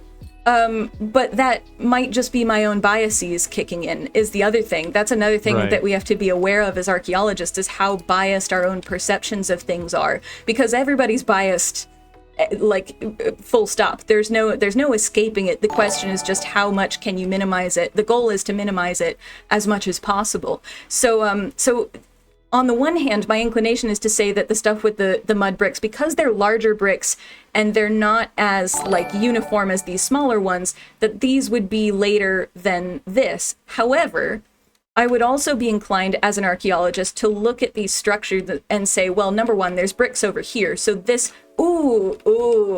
okay, hang on, I just had another thought. So these bricks, we're talking about, this is, archaeology thought. So we're talking about the bricks and the mud bricks, right? And then we've got this. Okay, now, going back to what Joel was saying about thinking about what came first in West Hill, that's a really important thing. And a lot of people, okay, this is such a tangent, but I promise it all connects. Right, so, a lot of people have been asking, how do I build my own ruins in Minecraft? And what a lot of content creators say, and what I very much agree with, is build up the site first and then ruin it. But I will add what Joel is saying is, when you build the site, don't just build the site as it looked at its height. build several stages of that project so that those stages can still be visible in the ruins when you ruin the site. And I have a whole video about this, not to continually plug videos and things, but I do have a video about this if you're curious. So, you know, I'm not going to continually answer the how to build ruins thing. But one of the things that I talk about, and one of the things I'll talk about here, is expansions to buildings. So in archaeology, when we have really straight lines like this, I mean, it's Minecraft, so there are a lot of straight lines, but it's a really straight line, and it goes to a very different building material, and it comes right up to the original building. That is an indication that something is an extension. Either this is an extension, although that's unlikely. It's probably this that's an extension because it's the smaller thing. And that's not like a fail-safe way of determining. There's a lot of archaeological thought that's happening that I don't know if I can articulate. But the Love Shack, what I'm saying is the Love Shack is an expansion on the DJ house. And because of that, I feel like the structure over here with the bricks, at the very least, their floor, the foundation with the bricks, is later probably than this foundation of this main building. Makes a lot of sense. And then further down here, you have another building with the mud bricks that's like slightly further away, a bit more distant. And I don't know if like the materials they're using here are pretty consistent with the trading post as well, because it's got the mosaic tile, it's got the white terracotta roof, and maybe like it has fire in the center, which we found there. Fire. Right. And so it's got the mud brick kind of foundation to it, and then the neighboring building has some of the same characteristics. They've got a bit more terracotta color coming in at the top, but then it's got a different style of construction. Like this one's a lot more open. It's got the kind of almost like tent poles holding up the roof, whereas this feels like a much more contained kind of thing. This almost reminds me of like this might be just the color scheme they use in Pokemon, but it sort of reminds me of like a potion bottle from Pokemon. Yeah, like a little bit. It's the color scheme it would be if Pokemon used Minecraft terracotta. yeah, absolutely. But then at the top of this one, this is the one that has the cartography table in it, and cool. is a tall building with a spiral staircase in it. So clearly somebody who wants to get a view out over the surroundings. It's the second tallest building in the village compared to like the only other one that's taller is the DJ tower. Yeah, height of buildings is also a really interesting thing because a lot of people like building really tall buildings to demonstrate power. It's not always a power move, but it's often a power move. So that's a really important connection to make, that this is as tall as the main building. And the difference in materials is an interesting thing to note. And I'm now wondering if we could like make a relative chronology of this site from the artifacts. Like if there's a difference in artifacts between the brick foundation sites and the mud brick foundation site buildings. So I think your theory is completely valid, but I actually have a completely different theory. Sure, yeah, let's hear it. It's interesting. Just I don't know if it makes sense real life archaeology, but I made the connection that the two structures that have brick in them are the ones that have a lot of fire related stuff. Okay. Like there's burn shards on this one, and the other one had 4 campfires. So it made me think like maybe they're just using a different material because the use of that building is relevant to that material. Yeah, that is a very important point. Yeah, absolutely. That's absolutely valid. And without any carbon from the campfires, we won't be able to definitively answer that question. But that's absolutely a very good point to raise, that different materials are used for different functions in buildings, and so it's entirely possible that these buildings that are using brick because that's a better material to have around lots of heat and lots of flame. Whereas the mud brick, if they can build with the mud brick, they do, because it's a little bit easier to put together, but if they really need the brick, then they use it. That's a really cool thought as well. So I'm getting a lot of like trade center / production center from this site, which is not surprising to me as an archaeologist at all. This, like, the big building, which exists in, as far as I'm aware, all trail ruins have some version of a big building. They tend to signify important sites, right? The larger building you have, generally speaking, and this is, again, not like across the board, because you can have really important buildings that are really small, or vice versa, really unimportant buildings that are really big. But generally speaking, if there is a large building that seems to be for communal use, it's not like somebody's house, then generally speaking, that's what we call major public works, which is not, I mean, like, you could call it a lot of stuff. That's not the be-all and end-all official term, but basically what it means is there were enough resources in this settlement to build a building this big that is not somebody's house, right? It's for people, the community to use. So that's a demonstration that they're doing well for themselves. They've got the resources to do that. And the more of these monumental public works we have in a site, that's one indication that a site or that a society is amassing resources and power, if that makes sense. So ancient Egypt is a really easy example because they have monumental public works all over the place, mostly because in ancient Egypt, the Nile would flood. And so everybody who farmed along the Nile would be out of work for a significant portion of the year. So basically the pharaohs would hire them to build the monumental public works, like the pyramids and the Sphinx and all of that. They were built by workers. And so that's where it comes from. They literally would save grain back and then hire the workers to build the major public works, and then pay them in the grain that they saved from the harvest before the floods came, basically. So yeah, you see it there, but you also see it in Rome, you see it in Greece, you see it in literally every society has major public works somewhere. And not all of them will be like big structures that you can see like this. If you remember with the Picts, they have non-earth-fast buildings. so they still have monumental public works, but we don't necessarily see them in the ground until you're digging, and then you find a floor and you're like, oh goodness, okay. You know. So yeah, this, I circling all the way back around, I would say that this site is a power center or a major center of some kind. They have resources. They're definitely crafting things. They're definitely trading things. So they would be a main hub in this part of the world for their society, most likely. Mm-hmm.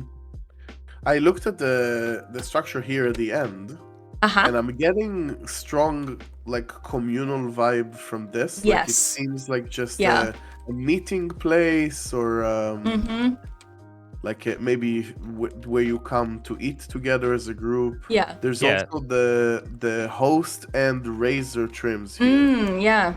Interesting. And also a burn shirt. There's a campfire in the center of the room, some seats around the outside. You know, it's all made out of the same material, but it's just kind of like clearly arranged as furniture. Yeah. Yeah, this is definitely a communal building. Probably some kind of hangout spot, basically, it looks like. Could well have other stuff that happens here as well, but it feels like this is where we gather at the end of the day or in the afternoon to, you know, chat about something. This is where like a town square where various people just sit and chill for a while at various points of the day. And chill hangout space. It's also speaking of hangout, it's got a hanging sign that we found here. So it does. Potentially something else that would have been signposted for people to recognize what it was, as opposed to just somebody's private residence or something. That's very true. And hanging signs, it could also be so agreed, could be something that is labeling what this is for people. Could also be a sign that's like no loitering or something. So I named the I want to know what you named the structure. What did we get it? Hang on, where's my map? My 64 maps. Oh gosh. I don't know if I can't read it. What is it? It says take one of some kind of hangout spot, and it's in quotes, and then it says a professional Archie person. Yeah, that's the technical term. I promise. It's there we go. A this is like that one splash person. screen that's like, you have to see this in 1080p to be able to read it or whatever. Yes, yeah. It's like such tiny font. It's like 4K monitor. It reminds me of like those quotes on books that are like, this is a wonderful piece of literature. Some kind of hangout spot. It's I'm proud of that one. That's good. Yeah, well, this is cool. This is really cool. How are we doing on looking at these structures? I know that I keep rambling about things, so there's only, I think, the one here on the left, which I'm not this even sure one, if yeah. it's structure. Yeah, I don't know. Standing on. It so seems this more one, like it's mostly concrete blocks, which means it's mostly just stuff as opposed to structure. I'm curious, did anybody, whoever was digging this, do you remember if it was mostly dirt in here? I feel like there was a lot of coarse dirt. Okay, yeah. Yeah. So in my this is another, having dug a few of these, in my experience, what are the things that we found? There's some pottery sherds? Okay. Yeah, brown candle, host armor trim. We've got green candle, heart sherd. There are elements of these to me that have said like public plant space in the past. And we don't have finds here that corroborate that, so it might not be. But basically, the nature of the structure and the fact that there was coarse dirt in here, for me, is suggesting that this is one of those like plant pot areas. That's exactly where like our assumption of dirt is not part of the structure sort of comes back to bite us. Right? Yes, it is. Yeah. It's really interesting. Which community garden, somebody in my chat is saying. Something like that. Exactly. And yeah, Ulraf, that's a really good point. That's a thing that happens in archaeology as well, that sometimes something that we think isn't that we think is part of the natural that we can get rid of, we realize later is actually a little more important than we necessarily thought it was. The nice thing for everybody who's watching, just to clarify, there is a lot more documentation that happens as you go in real life archaeology. There's a lot of numbering, there's a lot of photographs, there's a lot of drawings. There would be like a million pieces of paper with a bunch of different information for each and every one of these, the context and the structures, et cetera, et cetera, et cetera. We're just not doing that in Minecraft because we would be here for days, and we like sleep. So, but yes, we could have taken pictures, but also I think it's really cool to me that you had extra information for us because you already did a few of these. Yeah. So basically, the more of these you do, the better Minecraft archaeologist you become. Yes. Which I really like. And that's true. That's something to keep in mind for whether you're doing trail ruins or whether you're looking at any of the other site types. You can't really go between, like if I look at an ocean ruin, I can't then take that information and bring it over to the trail ruin, just because they're different structures and probably potentially different cultures, especially because the sherds that are found in both are not the same. They're the same general material, but the design of them is different. So you can't go between site types, but if you dig enough trail ruins, you'll start to get a sense of, oh, right, okay, these are the different varieties of how these things work. And similar to how speedrunners understand different styles of bastions, if you do archaeology in trail ruins enough, you'll start to look at a structure and say, oh, right, okay, in another one, I found a whole bunch of plants. It was like really obvious that this was a community garden. There is a wooden hoe here, so that's helpful. And you can start bringing that knowledge into future sites that you dig, future trail ruins that you dig. Are you trying to get a bird's eye view, Pix? I'm just looking at it from the air in terms of the size of stuff, because like it's a really interesting thing to measure against the context of its surroundings, like the landscape we have here. Compare it to the size of like an established taiga village, for example. Like the structures in those are a little bit spread out, and the structure of them is more organic, where this feels kind of more formal. It's all arranged along one cobblestone road instead of the kind of dirt path villages. But in terms of size, I feel like the taiga village typically has it beat just on average, because of like it's more sprawling, it's kind of dotted amongst the trees, and kind of has to work with the landscape a little bit. But I like just seeing this in the ground from a distance and looking at the context of it in the surroundings, and also this massive trench we've dug. Yeah.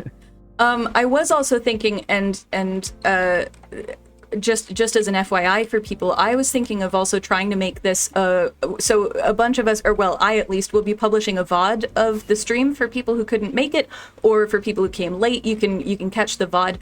So I'm going to put that on YouTube, but I was also going to take this world and make it a world download so that you guys can explore this ruins on your own and see what we found. So I'll give everybody in chat the seed as well. In fact, I can do that just now. And you guys, if you want to, you can play this same, hang on, let me do this. You can play this same seed if you want, but also once the VODs are there, I'll also do a world download so you guys can explore and see what it is we found. Because I know that there are parts of this site that I haven't wandered around terribly much at all. Or what you may want to do is take out all of our concrete and see what this looks like without all of the concrete in it, and try to get more at the structure. It's entirely up to you. Just as an FYI. Something that I might be getting a bit nostalgic, but it just flying above here. Mm-hmm. If you guys want to go into creative and come over here. Oh, that's true. Let's just looking at this, and then let me change my capture to display screen. Can I do that? Oh, it's capturing the wrong screen. 1 second. It's just, I opened a picture from the original Minecraft Live, like demonstration that I like together. It's just looking at the original sort of dig site that I had there versus how this is. Yeah. And sort of, it's just really cool to see that where we started and where we are, sort of thing, and how we dug this up pretty much exactly how we wanted sort of the players to have the experience of creating these dig sites, digging them down. There's like a bit of space from each side, and we even have the signs on the locations of like this is where I found this is where this was, and guessing what things are and stuff like that. It's just when it comes to excavating one of these in my survival guide world, I'm definitely going to do it this way. I think it's a really fun way to uncover everything and like leave markers where everything was, and then maybe I'll go back and remove the markers later because I want to put like a glass roof over the top of things and be able to like walk around and look down on it. Lock that map and then absolutely. Yeah, but I love the idea of having all of this stuff signposted on there and really seeing a visual representation of how much stuff is actually in here besides just the items in a chest. I think like we've almost placed as many blocks as there are blocks in some of these houses, you know? Yeah. There have been a few times where I've looked at the red concrete and my brain's like, oh, so that's structural. I'm like, nope, that's too vibrant of a red to be structural. that's an object. Hang on, wait a minute. That's us. Yeah. The other thing, Pix, well, everybody, but I know, Pix, you use Lightmatica a lot. One of the things I really want to do is once Lightmatica updates to 1.20, I want to dig a site like this, have the markers there, and then turn that into a Lightmatica blueprint, then get rid of the markers and use Lightmatica as augmented reality to show where the finds were. That's cool. Yeah. I like that. As I am a glass specialist, I'm also a 3D modeling specialist. so digital imaging is my jam as well. And I feel like Lightmatica has a lot to offer potential archaeology in Minecraft, and that is one thing that I really want to do. It'd be really cool. I remember when you and I collaborated on that build of the Petra site, the mausoleum. What was it called? The Treasury. The Treasury, yeah. At Petra, and you sent me the link to. Is it Zamani Project? Is that what it's called? Let me. It's something along those lines. Yeah, link it if you can find it quickly. Yeah. But it's a really incredible set of. I mean, photo reference and like 3D imaging reference of the site at Petra, and it's absolutely wild. Like, people will know it as the like one of the things it's appeared in is the end of Indiana Jones and the Last Crusade. I believe it's like the facade that they go into, where it's the temple that the Holy Grail is being kept in. Yeah. But that aside, it's just a phenomenal looking site, and so interesting, like the landscape that it's set in beyond that. But I think it's really cool that such detailed study of that area exists and is available publicly, that you can just go and look at 3D scans of this entire building and use that as reference to recreate it to scale in Minecraft if you want to. You know? Yeah. That was easily one of the nicest times I've had finding information about a site to build in Minecraft, because it's just a 3D model there, and it's like, oh right, okay, that's what it's supposed to look like. I don't have to translate anything. For scale. With camels for scale. That's the other thing. I feel like I should go back into that world in 1.20 just to get a camel for scale. Just spawn a camel. Yeah. It's there we go. There it is. Yes, camel for scale. He's done it for us. Look at this lad. Oh. You're absolutely right. It is the Zamani project. I've linked to it in my chat, but you can also just Google it. It's ZAM or ZAMANI and then project. They've done Petra, but they've also done quite a few other sites, and I highly recommend checking it out. It's really, really cool. And the 3D model stuff, if for anybody who's interested in archaeological 3D modeling, a site that you can have a sort of noodle around on. Hey, we've got villagers too. Is called Sketchfab. If you've ever heard of Sketchfab, it's a 3D modeling database basically, where people will post their 3D models and they're for public viewing. And a lot of heritage organizations, especially here in the UK, have put a lot of their 3D models on there. So like half of the standing stones, the carved stones in Scotland, I mean, I say half, that may be an exaggeration, but I honestly don't think it is. There's a lot of like carved stones that are on there. There are monuments and like archaeological sites. There's a whole lot of stuff on there. It's really, really cool. So definitely check out Sketchfab if you're interested. Well, thanks so much for doing this. This is really, really, I mean, interesting, but also overwhelming in terms of just the amount of things that you as an archaeologist think about when you're doing this kind of a dig in Minecraft, which I don't want to put words in people's, brains, but like I would take for granted if I was to just do this on my own, had I not done this with you first. Yeah, I think. Do you know what I mean? Like I would still remove all the extra blocks and get the perimeter down, but like the cataloging and all of that thought and the different layers, pardon the pun, that you bring to thinking about something like this, I think is really, really interesting. Yeah, thank you for that. That's very nice. It's nice to hear. And it's one of those things, something that you learn as an adult, basically. I mean, you probably learn it as a kid as well, but something that kind of hits you in the head as an adult on a regular basis is that there are a lot of people who know an awful lot about an awful lot of things that you know nothing about.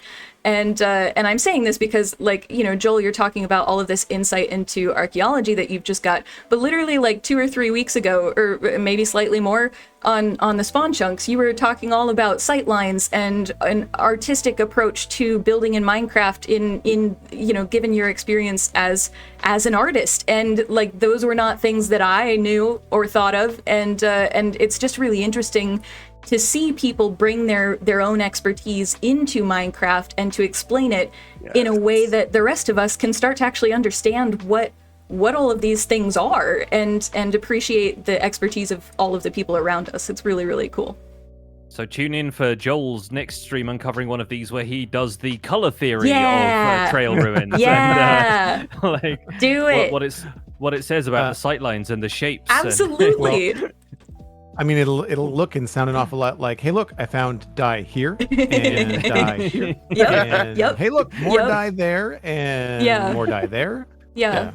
I also hope, I know one of the common criticisms of archaeology when it was first released in a snapshot was that there was a lot of stuff that isn't very useful in the loot table. And I hope I hope that in watching us dig this, you've started to be able, those of you who may have felt that way, have hopefully started to see that it's not about an object being useful, it's about what that object can tell you about the civilization or the society that used it and that created it. So it doesn't really matter if you feel like the blue dye you found is useful to you specifically. The fact that you found blue dye in, you know, like we wouldn't have come up with the Love Shack idea if we didn't care about, you know, the fact that we had these different sherds in these different places and these different, you know, things. Yeah. We wouldn't have come up with that idea. Or like the DJ hut, which is not really a hut, it's like a DJ radio tower thing. Like we wouldn't have come up with that idea if we weren't paying attention to every single part of all of the loot that we found here. So it doesn't mean that you need to feel like everything you find in these sites is useful, or like if you don't feel it's useful, if you're just coming here for some pottery sherds, don't feel guilty about it. That's okay. It's Minecraft. It's a sandbox game. You can play it however you want. But hopefully you can start to see that there is a usefulness, quote unquote, to these objects in these loot tables that is more than what they're going to do for you after you leave the site, if that makes sense. That's I think there's an overlying value attached to items and blocks in Minecraft, usually based on progression. But then if you think about it in terms of story value, then I mean, well, one, that's subjective, but then two, it means that what you've got, you know, here is just a treasure trove of like however you want to apply it, you know, in terms of what you found and how you want to interpret it, right? Yeah, absolutely.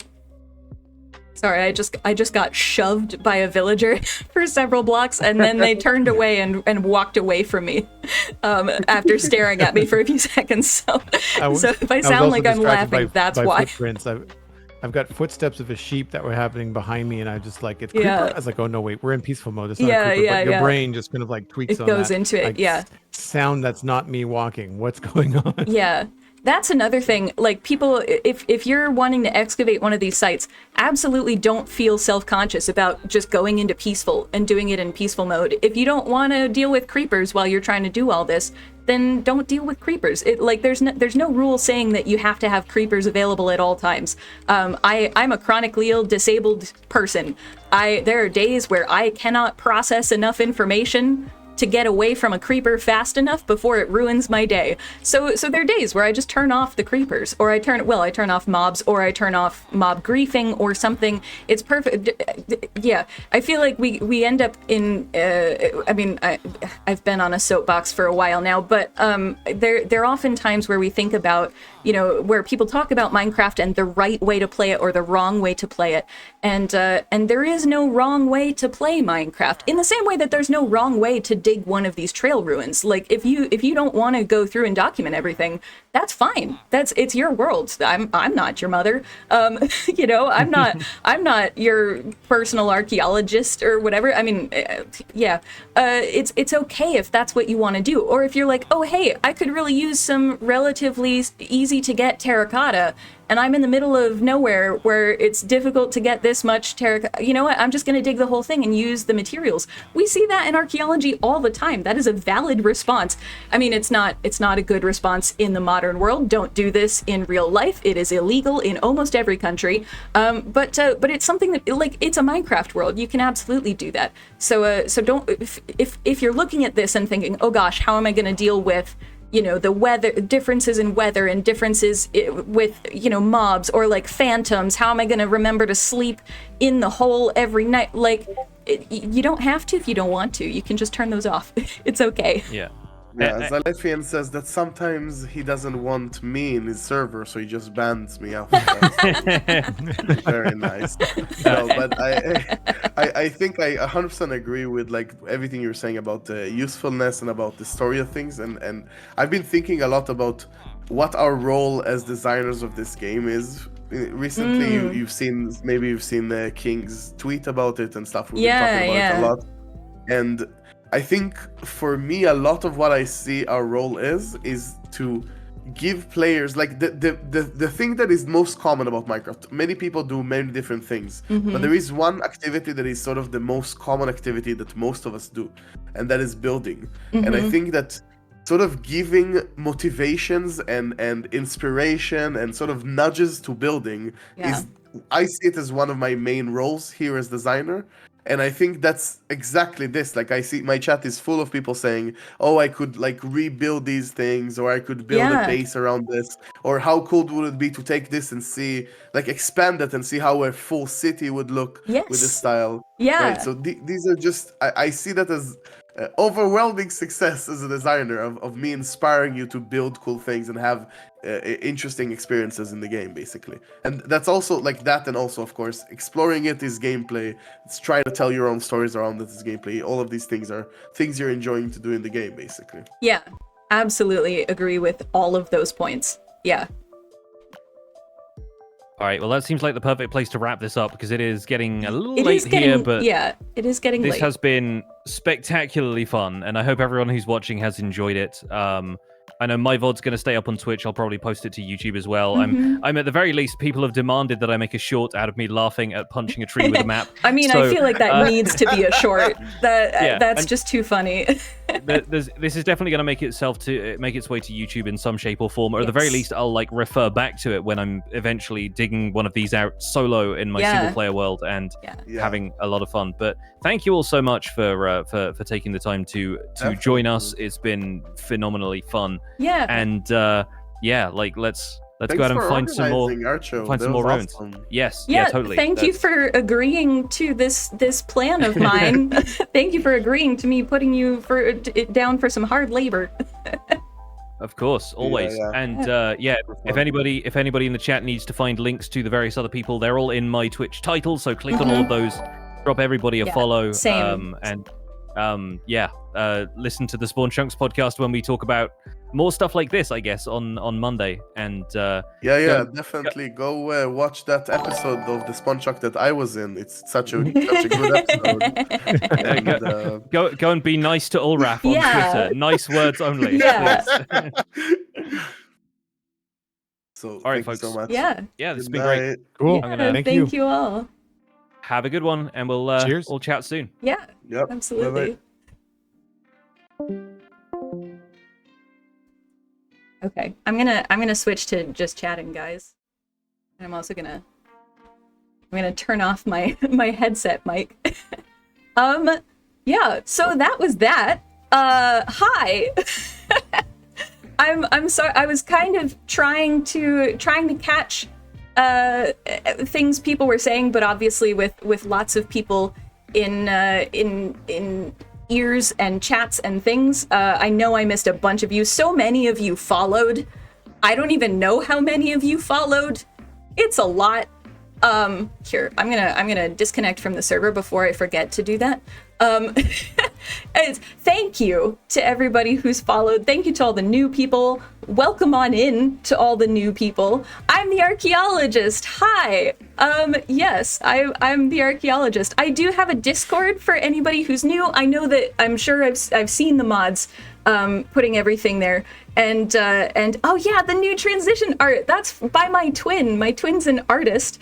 So you can find their Twitter in the about section. There's a section that says art, and it links to my twin's Twitter account if you want to follow them and get more of their art, because their art is great. Yes, all of the links, excellent. So thank you for the follow, CJ Apple and everybody else. There were so many of you. I don't even know how many of you there were, because like it's a lot. I don't know how many it is. I don't know. Hang on. Wait a minute. Let me. I'm curious, because this is going to be faster than me. What am I saying? It's going to be faster than me doing anything else. That's like over 100 of you who have followed in the is my. Are we just on a really quiet song? Can you guys hear my Spotify music? Oh yeah, okay, there it is. All right, it just stopped weirdly and then just like didn't start again. Anyway, there's like 100 of you, so I'm not gonna read out everybody's names, but I love and adore and appreciate every single one of you. Thank you so much for coming out. There is a Discord, there's a YouTube channel as well, which I believe I passed 1,000 subscribers during this stream, so thank you everybody. I know 1,000 may not seem like a lot, but for little old me, it's quite a few people. so thank you, and especially thanks to Joel and Pix and Ulraf for agreeing to this. I know they're not here listening necessarily, but it's great to be able to do that with them and explain a lot of archaeology. I know I wasn't necessarily able to see everybody's questions. If you do end up with questions and you're in the Discord, feel free. There's a whole section in the Discord that's Ask an Archaeologist. I am not the only archaeologist in the Discord, so you can get a few different answers potentially, or experiences, basically. Different archaeologists have different experiences, so we're going to be able to draw on different things to be able to answer your questions, particularly if it's questions of like, what's it like to dig a site, or to, you know, whatever it is that your question is, if it's about like what it's like to do archaeology. Before you go, I was wondering, did any of you find chiseled stone bricks or polished andesite in the ruin? I don't believe so. I didn't see any. But I feel like the last time I dug one that so I've dug a few of these, some of which were in the snapshot before they got kind of updated, and some of which were after. I feel like I have seen polished andesite in these, in one variant of these ruins, but I can't remember if that was before the major change in the snapshot or after. And I also I'm not super clear on that memory, so I could be totally misremembering. So it's not a great answer to your question, but but yeah, I think there may be, if you look for those. There won't be the natural andesite. You can dig that, but anything that's polished, absolutely, maybe keep that around, because that's not natural generation. Yeah, I'm glad you guys enjoyed it. Thanks for coming. I'm kind of scrolling just to see if I can see anybody's like highlighted chats or anything. Wasn't tower building a contest somewhere in northern Italy? Tower building it's a contest in a lot of places across time. But yeah, absolutely. I don't know about northern Italy specifically, but I trust you that that's a memory you have. If the roof is white terracotta, could it have been sun bleached? Yes, Lazugad, it absolutely could. Especially, I don't know, well, it is terracotta. Yeah, it could be sun bleached. So it could have been something else and then turned that color. And that's something to keep in mind when you're building your own ruins, is that the sun has an effect and it will bleach things out. So you can darken certain materials because they've been sitting there and rotting away, but you can also lighten certain materials because they've been they've been exposed to the sun for so long. Let me see. Okay, original topology might not have been even. Yes, very true. Sorry, I'm looking at the chat. Given that the whole structure settled into the ground, the road elevation may have changed over time. That is also a really good point, Lazugad. Yes, especially with things like roads or very intricate tile floors, those will often change over time as geology changes. So the layout that you see in the ground isn't necessarily the layout that it was in the moment, basically. Thank you so much for the follow. There's so many of you. It's so much fun. Okay, do they have workstation blocks? Yes, but I think I remember that getting answered. There were, smithing table, cauldron, blast furnace. We had a crafting table, a loom, and a cartography table. And then we had a couple of looms, actually. I think we had 2 looms, didn't we? Or was it just 1? It might have just been 1, but I thought there was 1 up in the radio tower that we thought. Yeah. Will ancient cities have sus gravel? I did see that, Skulk. I'm sorry I didn't ask it, but I figured Ulraf can't really answer that question. So I don't think we'll find out if they decide to do it. I hope that they do, but I don't know that we'll find out anytime soon necessarily.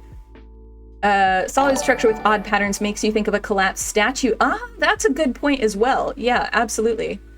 Minecraft lore is always on your mind. Archaeology seems to be a really helpful tool for that.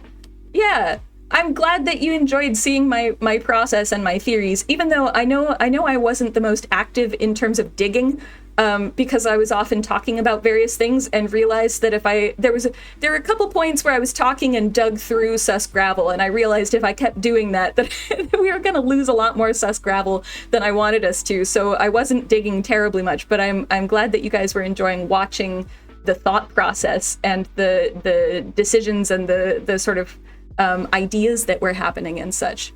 But yeah, let me scroll all the way back down to present. I'm not going to scroll all the way back through chat just because there's a lot of chat. But yeah, tried to answer as many of the questions as you could. Thank you so much, Clara. Thank you to all of the mods. I very much appreciate each and every one of you because you have helped immensely. I mean, you help immensely regardless, but especially today. Thank you very much. And thank you to everybody who's active in the chat, everybody who's lurking, everybody who's watching. This is phenomenal and wonderful. And thank you. Yeah, I don't really have additional words, just gratitude and happiness. Gratitude and happiness. This was the first stream you caught and you loved it. I'm so glad you could catch it.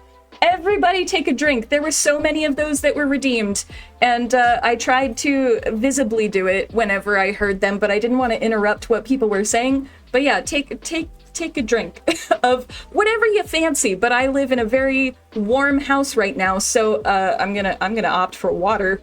I don't know about you. And thank you. I'm glad it was awesome to listen to me info dump. That's what a lot of my streams are, as people who have been around for them can attest.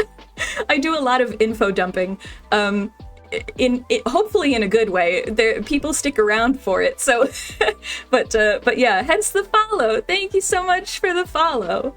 Your stream makes you wish you had actually kept on your archaeology degree. Well, it's not too late. You could always go back. However, I will also point out to people that you don't need an archaeology degree to do archaeology with archaeologists. Don't go doing archaeology on your own because that's, again, illegal in a lot of countries. However, if you are looking for... Oh, no, hang on. Hold on. Hang on. I was in the wrong screen and things are everywhere. Okay. If you're looking for like volunteer opportunities, I would say go to this website. This is the Archaeological Fieldwork Opportunities Bulletin. You can go to that website and just type in volunteer, and you'll find a whole bunch of opportunities where you can go. You're volunteering, so you're not getting paid, but you also don't have to pay usually. And they'll teach you archaeology. They're gonna, a lot of these programs are gonna be field schools where they're also teaching students how to do archaeology. And because the students are doing it for university credit, there's gonna be a little bit more emphasis on the students than on the volunteers. But usually in these projects, they try to make everybody learn, like try to get everybody learning archaeology and things. And there are a lot of volunteer digs that are specifically volunteer digs. Like here in Scotland, the National Trust does volunteer digs all the time. They're doing one literally this week in Glenlivet, I believe. So yeah, absolutely check like the National Trust where you are, check the Fieldwork Bulletin. You can check your local heritage society, they may well know, or local university or museum, they may well know of archaeological opportunities as well. And also, I retweet a bunch of stuff on Twitter, so if you're curious about that, follow me on Twitter, and you'll likely find out a lot more about those opportunities than you necessarily knew you could. No Canadian locations at the moment, but that's good to know that there aren't Canadian locations, so I can have a look and see if there is a different database or web. What's the word? This is where my words are not necessarily wording. But yeah, I'll see if there's like a repository, that's it, that they're using that's different instead. And if I find one, I'll post it in the Discord because that would be good. Can confirm there's an archaeology project going on at a hill fort near your house, and whenever they excavate, they put out a call for volunteers. Yes, you went the last time and learned a whole ton. I'm curious which hill fort it is, but don't feel like you need to tell us, because that would give us what your location is. But there are a few excavations at hill forts that I'm aware of that I have friends doing. So so there's a part of me that's like, ooh, which one? But yeah, they absolutely put out calls for volunteers a lot of the time. So so have a look in your local heritage / archaeology / history society chapter things, and see if they know of anything. But yeah, it is late. It is 11 p.m. So I'm gonna. It's one in Mid Wales. Oh, very cool. It does narrow it down slightly. I don't think I know anybody digging on hill forts in Mid Wales at the moment, but there are a few sites that are rattling around in my brain. So that's really cool. That's really cool. Yes, my PhD supervisor did a lot of work in Wales for his PhD, actually. Well, one of my PhD supervisors. So yeah, it's very cool. Question, if there is a place that is really far, what happens? Okay, so like if, you mean like if I live in Scotland, but I'm digging at a place that is like not somewhere I can travel to within a day?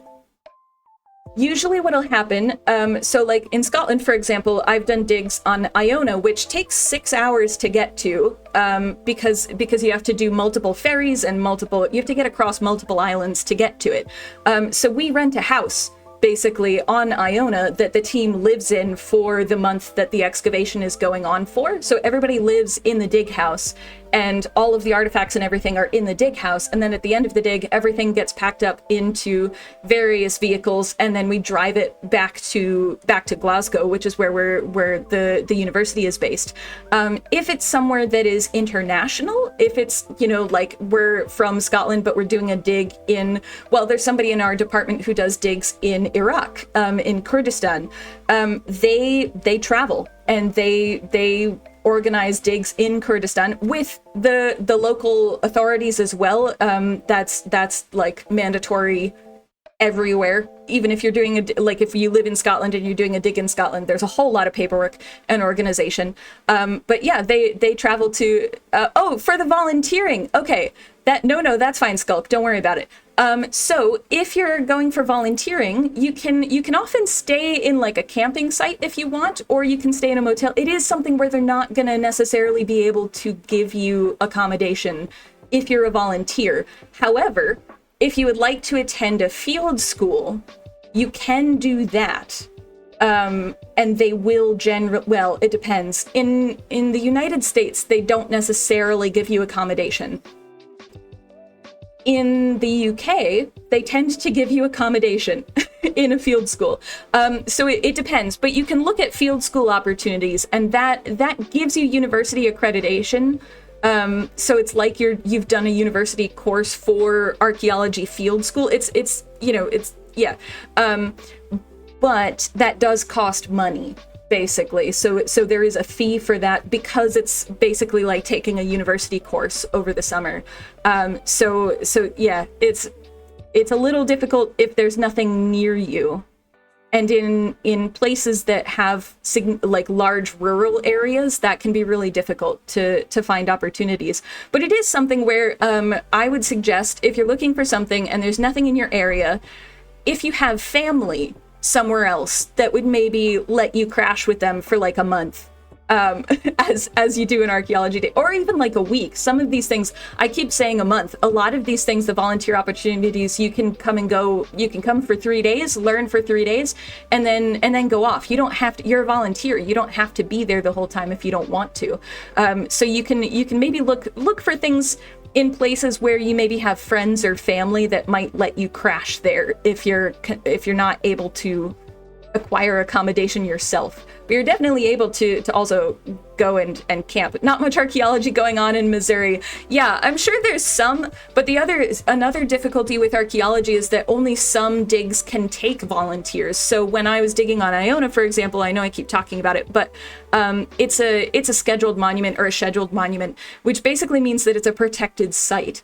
And in order to get permission to dig there, we had to agree that nobody who wasn't trained in digging was going to be be allowed to dig at that site. So we physically could not take volunteers. We couldn't even take undergrad students because if they didn't know already how to dig, then that was against the agreement. So it really depends on the dig.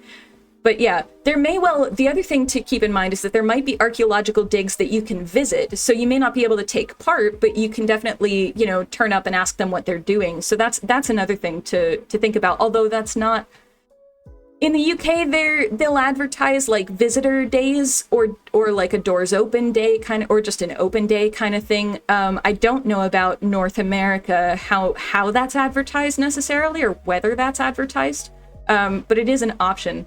There's an adult field school in Southern Illinois. That's good to know, Harold. That's helpful. Yeah. Planning to going to London next spring. Yeah, so if you're in this country and you want to see an archaeological dig, there'll definitely be things around that you could probably look at. There are quite a few digs that happen in England, especially in spring and summertime. Yeah, absolutely. Cool. Okay, well, it's getting late, and I'm gonna turn into a pumpkin soon. Not actually, it's a figure of speech, but you're from Louisiana and you used to go out in the fields after rain and find arrowheads. Yes, that is absolutely something that's possible. I will say, if you are in North America and you find anything that is Native American, that is protected by law. So be really careful what you end up doing with that, particularly if it's part of a grave that is very much protected by law. So just be careful where you are, know what the laws are in relation to heritage. But yeah, like in Scotland, you can walk along a beach and find pottery all over the place. There's ceramics, there's so many ceramics just on the pebble beaches of Scotland.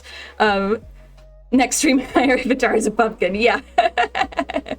There's some archaeology in your state. Yeah, there's often archaeology in a lot of states. The difficulty is that it's not always something that can be advertised to the public, not because we don't like the public, but because there can be difficulties of, like if it's something that is like halfway up a mountain, and you say, hey, general public, come halfway up this mountain to look at this archaeological site, there's risk involved for people who are visiting the site that then the archaeology project is potentially liable for it, like if they get hurt or something. There's a lot of complications to all of it. But yeah, it's a lot of times there'll be archaeology closer to you than you might think, which is really cool. The other thing is that those lists update regularly. So we're in June now, we're in prime dig season, but there are a lot of digs that happen in April, in May, earlier in June, and also later in the year as well. Digs will happen basically until the ground freezes and you can't dig anymore. So yeah, that's definitely possible. Okay. Now I'm definitely turning into a pumpkin. I can feel it happening. Thank you so much, everybody, for all of the follows, all of the support. I'm probably going to be streaming on Thursday because I'm not going to have a video by Thursday, certainly. So I'll see you all on Thursday. My usual stream time is 1 p.m. UK time. Because I am disabled and my brain turns to mush in the afternoons. But yeah, I will see you all on Thursday for a stream. Thank you all again for your support. And I'll see a bunch of you in the Discord now between now and Thursday. And for those of you who aren't in the Discord, I'll see you on Thursday.